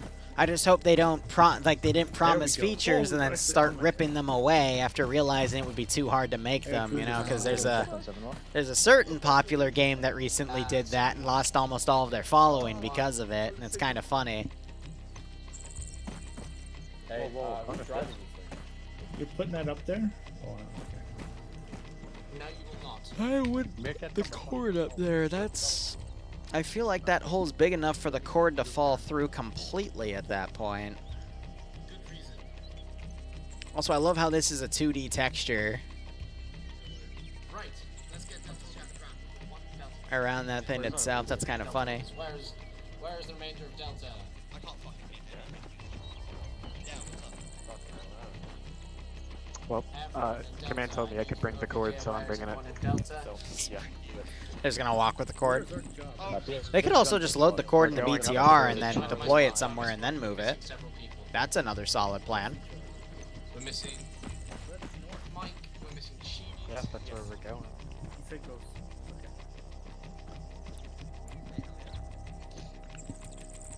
It was Mike.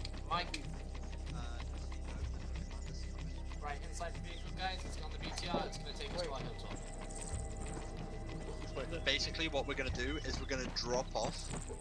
We're gonna drop Elliot. Listen, we're gonna drop off the command. Yes, I have a teleport to get around here. Delta, just teleport to teleport. Delta, and hey, then run. Delta, get off the BTR. Yeah, Delta, get out of the BTR and teleport, dudes. You guys, I need BTR. I think this is the teleport. From one. It's not that How do far I to walk. teleport? The teleport's the Use the blue flag. thing over Use the there, like flag the flag. for the See the blue pointer. thing? Copy. Teleport is the blue thing. Go quick. Everyone in Delta. I'm walking north. Gotcha. Yeah, get in, will You you? know, There it's are many pretty like this equidistant, cord, so but I don't this know one if is it matters mine, which way you go exactly. from.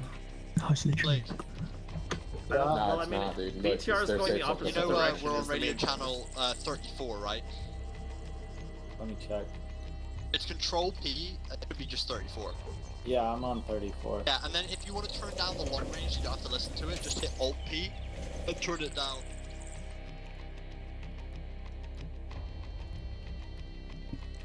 So that's bringing them over here. But again, once the round starts, those get deleted.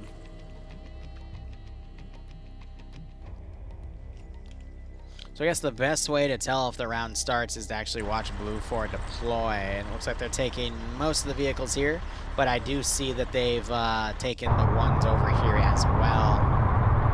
About a squad's worth of infantry on that side and a squad's worth of infantry over here. They're just kind of separating all their forces so they don't have all their eggs in one basket, so they can just push in. And, you know, if they were to push all in on one group, that would potentially screw them. But it looks like the round has started officially because we're starting to see Blue 4 deploy. And I guess they're going to take another Vic. We do have a body already. But I guess that was just someone leaving and rejoining the server. All right.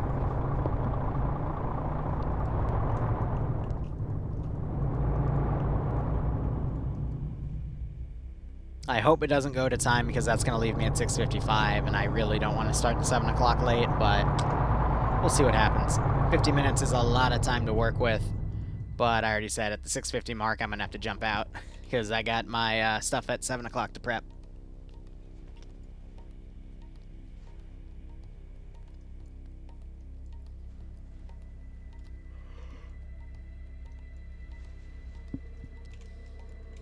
And then Fresno's over here, and my screen went black, and I need a staff member. Carrie, are you there? I think you used the teleporter and end up in the green force. So it's kind of funny. I'll eat dinner after the op, because by then it'll be around 8:30 or 9, and I'm not planning to go to bed anytime soon, because got plenty of other work I gotta go do. So as I predicted, Blue 4 is heading up to this zone. They're going to overwatch from it. Op 4, meanwhile, looks like they're spacing around this sector, but not actually holding any security on the sector itself. And I think that's because this zone, it's a bit of a tough one to hold, so I think they're just relying on holding the other area over there. Now you're hearing some pot shots going back and forth. They are engaging some Op 4 in the open here. Damn it. Rav is making a run for it. Look at that Serpentine. Now he is drawing fire out from where Blue 4 is, so that could potentially show their BTR 80 where the enemy is so they can start shooting at him, but tough call. And that has a +4 on it, which means there's a few people in that BTR as well. Looks like Op 4 have also folded into some of these positions over here. Interesting. No one has died yet, at least to my knowledge. The round has just started, though.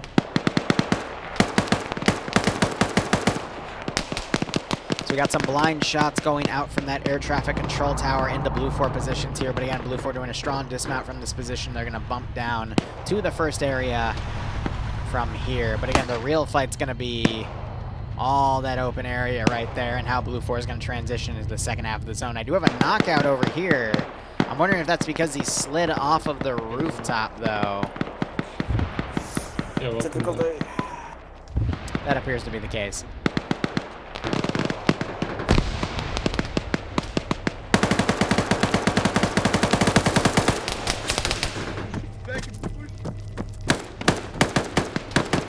Like, okay, no, I thought Lurch was dead, but he just moved down from that spot. So they're just trying to establish a blocking position here. AT fires. Moves up, but doesn't take Golf out. Also, I don't see an Echo on either side. So, Op 4 is going to have RPG-7s with one additional round, and Blue 4 is going to have the AT-4, which is single shot disposable. We have this truck pushed up with 4 people. They're now coming in to deliver a flank. We've got an explosive thrown, but it wasn't close enough to do any damage.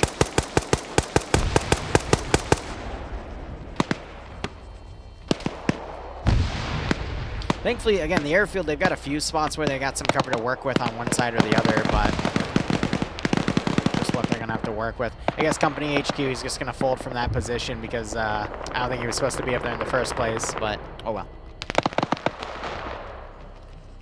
Artisan moving up. He's watching Lurch like a hawk. Lurch trying to take out Sammy.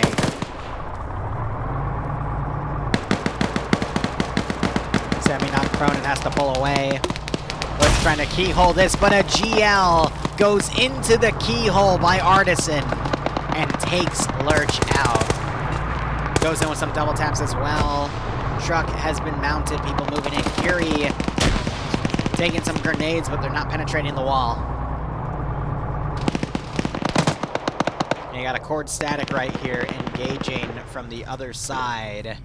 Doing a quick reload, but those statics in really good positions can definitely mow down Blue 4 elements as they try to cross.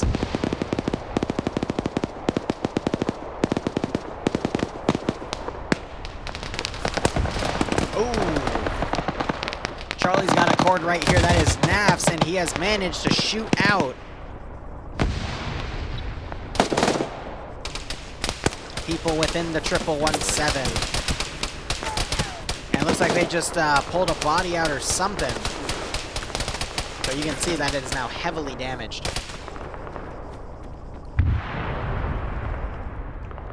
Hearing an explosive over here. I have no idea what caused it, but we have the entirety of Delta 1 dead. I don't know. That could have been an Arma glitch for all I know, but ouch.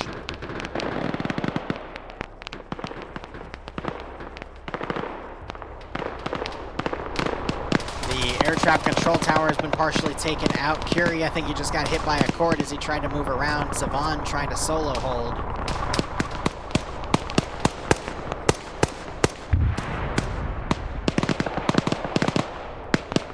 Got a handful of kills all over Blue 4. Op 4, though, I think Lurch left because I know he died, but there's a second Op 4 player in here. I don't see him anymore, so I think he died and left. But Op 4 are just holding a solid defense line right here. Blue 4 need to transition into putting forces around and trying to flank these fortifications here. And they have the room to do it because they got all the cover right here.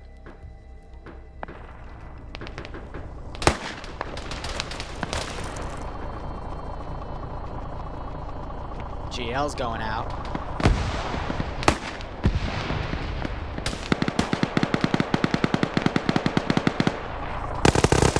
Saban holding that position. And he gets knocked out, I think, by Olaf. Putting some rounds up there as well. Oh, no, I think he got his little feetsies through the bottom window. That's what sucks about multiple windows. You can always get flanked. These two forced to pull back. Baller Deluxe knocked out on this window. Probably got shot by the cord, but he wakes back up. And Blue 4 are just having a tough time transitioning down to that zone. They gotta find the terminal.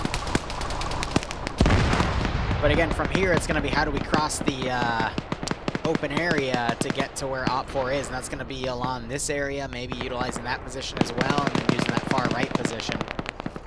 What's interesting, though, is this far left position is actually going to bypass a lot of Op 4. Op 4 is not putting anything on point defense right now. They're committing everything to just holding the airfield site itself. Not the feetsies. Exactly.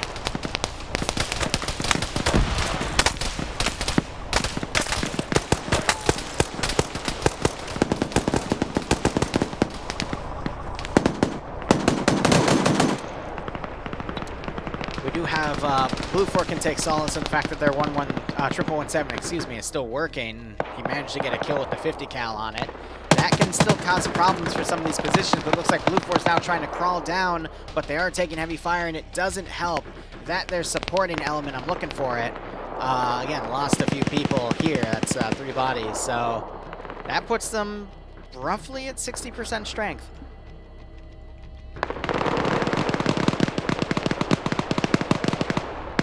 Now we do have long-range suppression going here on top of Op 4's position here. We're seeing some occasional knockouts and even kills.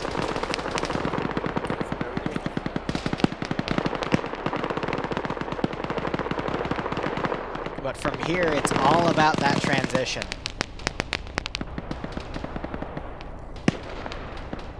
And that's going to be the tough thing. I think, again, Blue 4, they can fold out to the flanks and try to go on the extreme sides to bypass Op 4's defensive line, because the only reason Blue 4 is here, I think, is to try to find the terminal site and the caches. But it's a difficult maneuver here.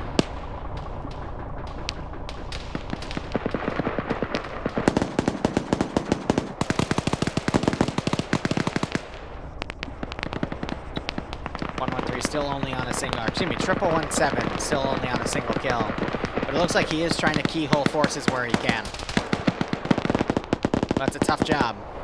Another knockout scene. But now it's just a matter of how is Ore Leader going to transition his forces here? And is Puma going to also transition anything here?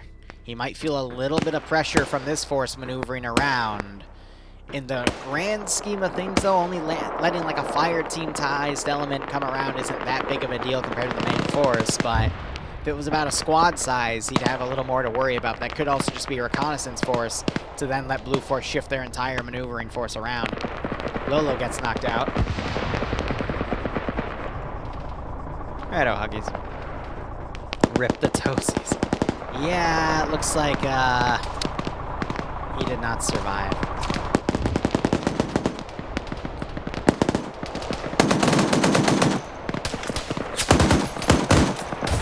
So Lolo's now in here. The 117 is lightly armored though, so sustained fire will actually start penning it. I think that's what he's trying to contend with over here.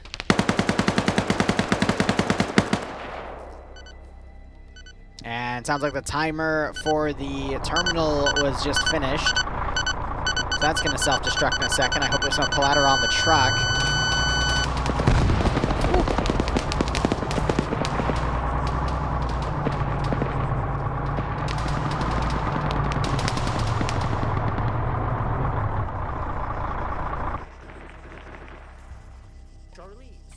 Charlie's red team is gone. It's just the two of us.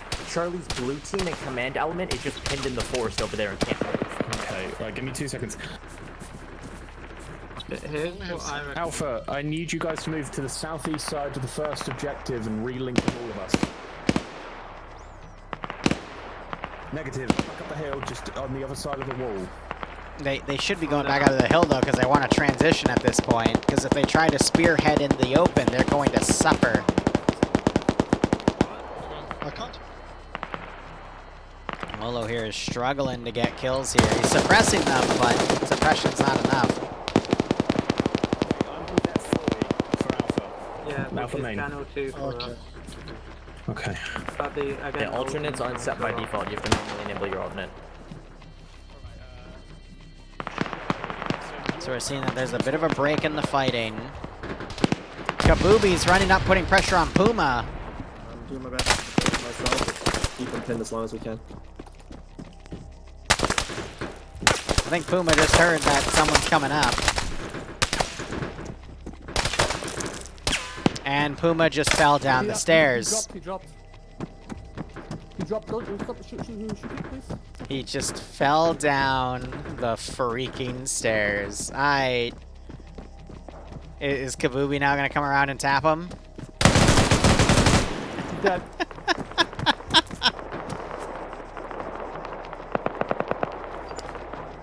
You can't make that shit up. Where's life alert when you need it?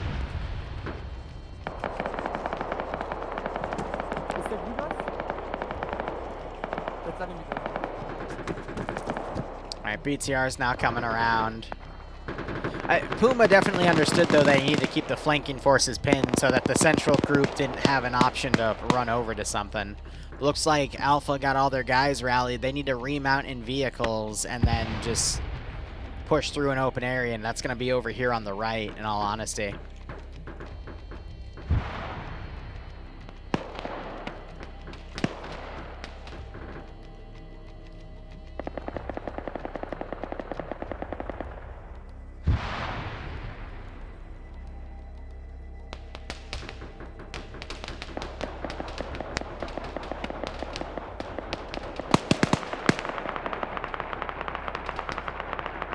Really, there just isn't anything to add here.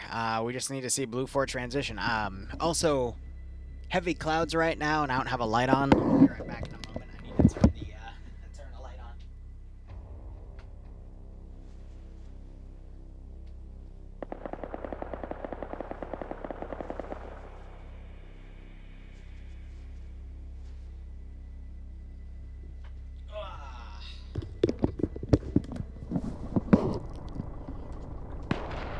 So we see the BTR 80 for Op4 kind of staying in reserve at the moment. Blue 4, I have no... Oh, okay, so this is up to where their vehicle's dismounted. So we're definitely going to see Blue 4 transition with vehicles.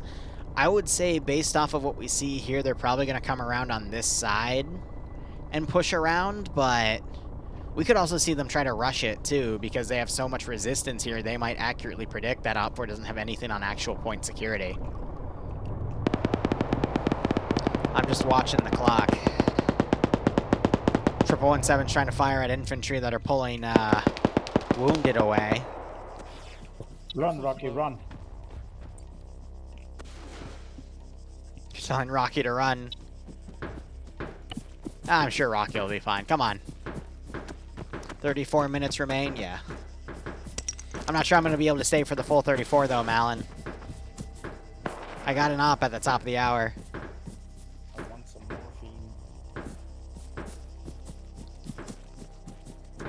So in the event that it's close, guys, and I have to leave early, I'll just refund the prediction because I gotta go get my shit sorted. We haven't had an FNF go past 6:30 in a while, but that's also because sometimes I've left after round 2. Not awake. He's just not awake.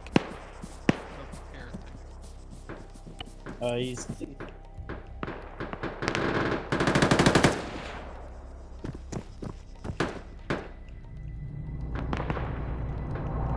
And so Blue 4, they're starting to mount themselves up in VIX. They should be trying to get everyone loaded that they can, though.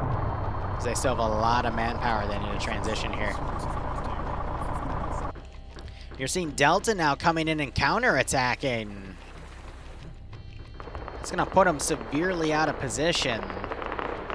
And then this position might also start trying to draw enemies in. Because I'm trying to figure out where Blue 4 is going to make their push here.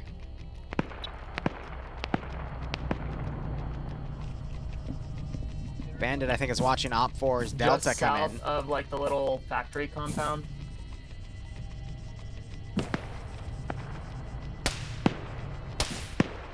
But if those medium machine gunners get in front of one of those trucks and they're full, it's over. But Blue 4 transitioning on foot. Oh my god.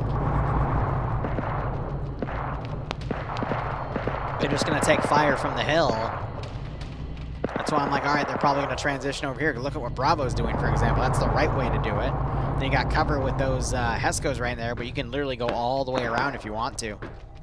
So I don't know why these forces are transitioning to the left. Because they don't have anything covering the left. Very silly calls here.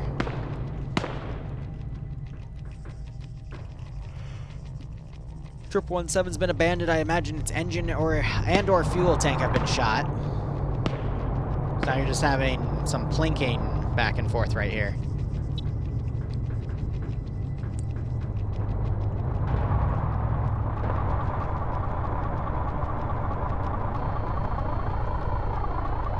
What we could see, though, is Blue 4 break through Delta here and then cross and then get right on top. Bravo, though, this is what I wanted to see. This massive flank around right under Op 4's nose. They're trying to demo the gas. I don't know why they always try to demo the freaking gas stations, the goobers. But, alright, here's the strategy. If these guys stay here and pin this force over here, that might allow enough room for Bravo to completely drive around the entire defensive position and get into the objective and snipe it and basically take it out from underneath Op 4's nose.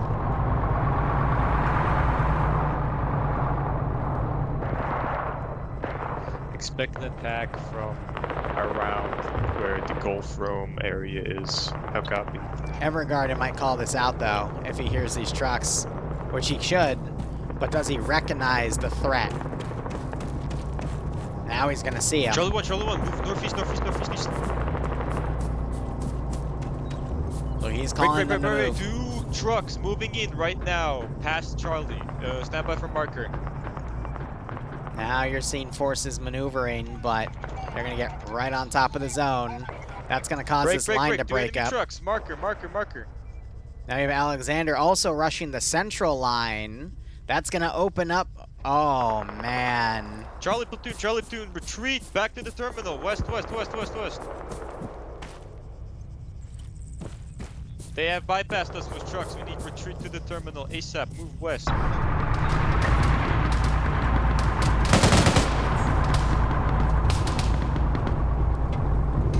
Someone got knocked out. Nope, he's still up. Okay.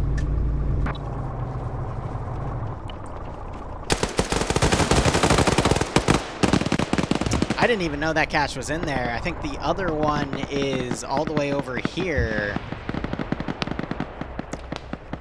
If I recall correctly, I think it was, I don't remember, actually. That's one cache destroyed. Now they gotta find the second. But the thing is, Blue 4, I'm assuming they're gonna be able to bypass Delta and then move up on foot. Op 4's turned everything around. BTR's also coming in. Now you got this MRAP with Delta coming in as well. Oh, this is rich. Hey, Boston. Do it.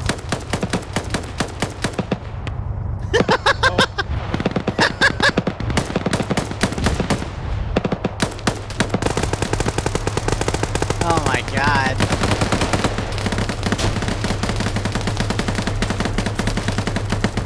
That's just a mess.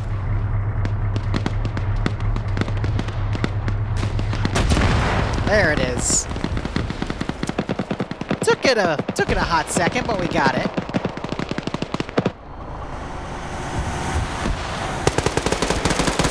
There it is. And it's smoking. Blue Fortress won by Rush. That was great.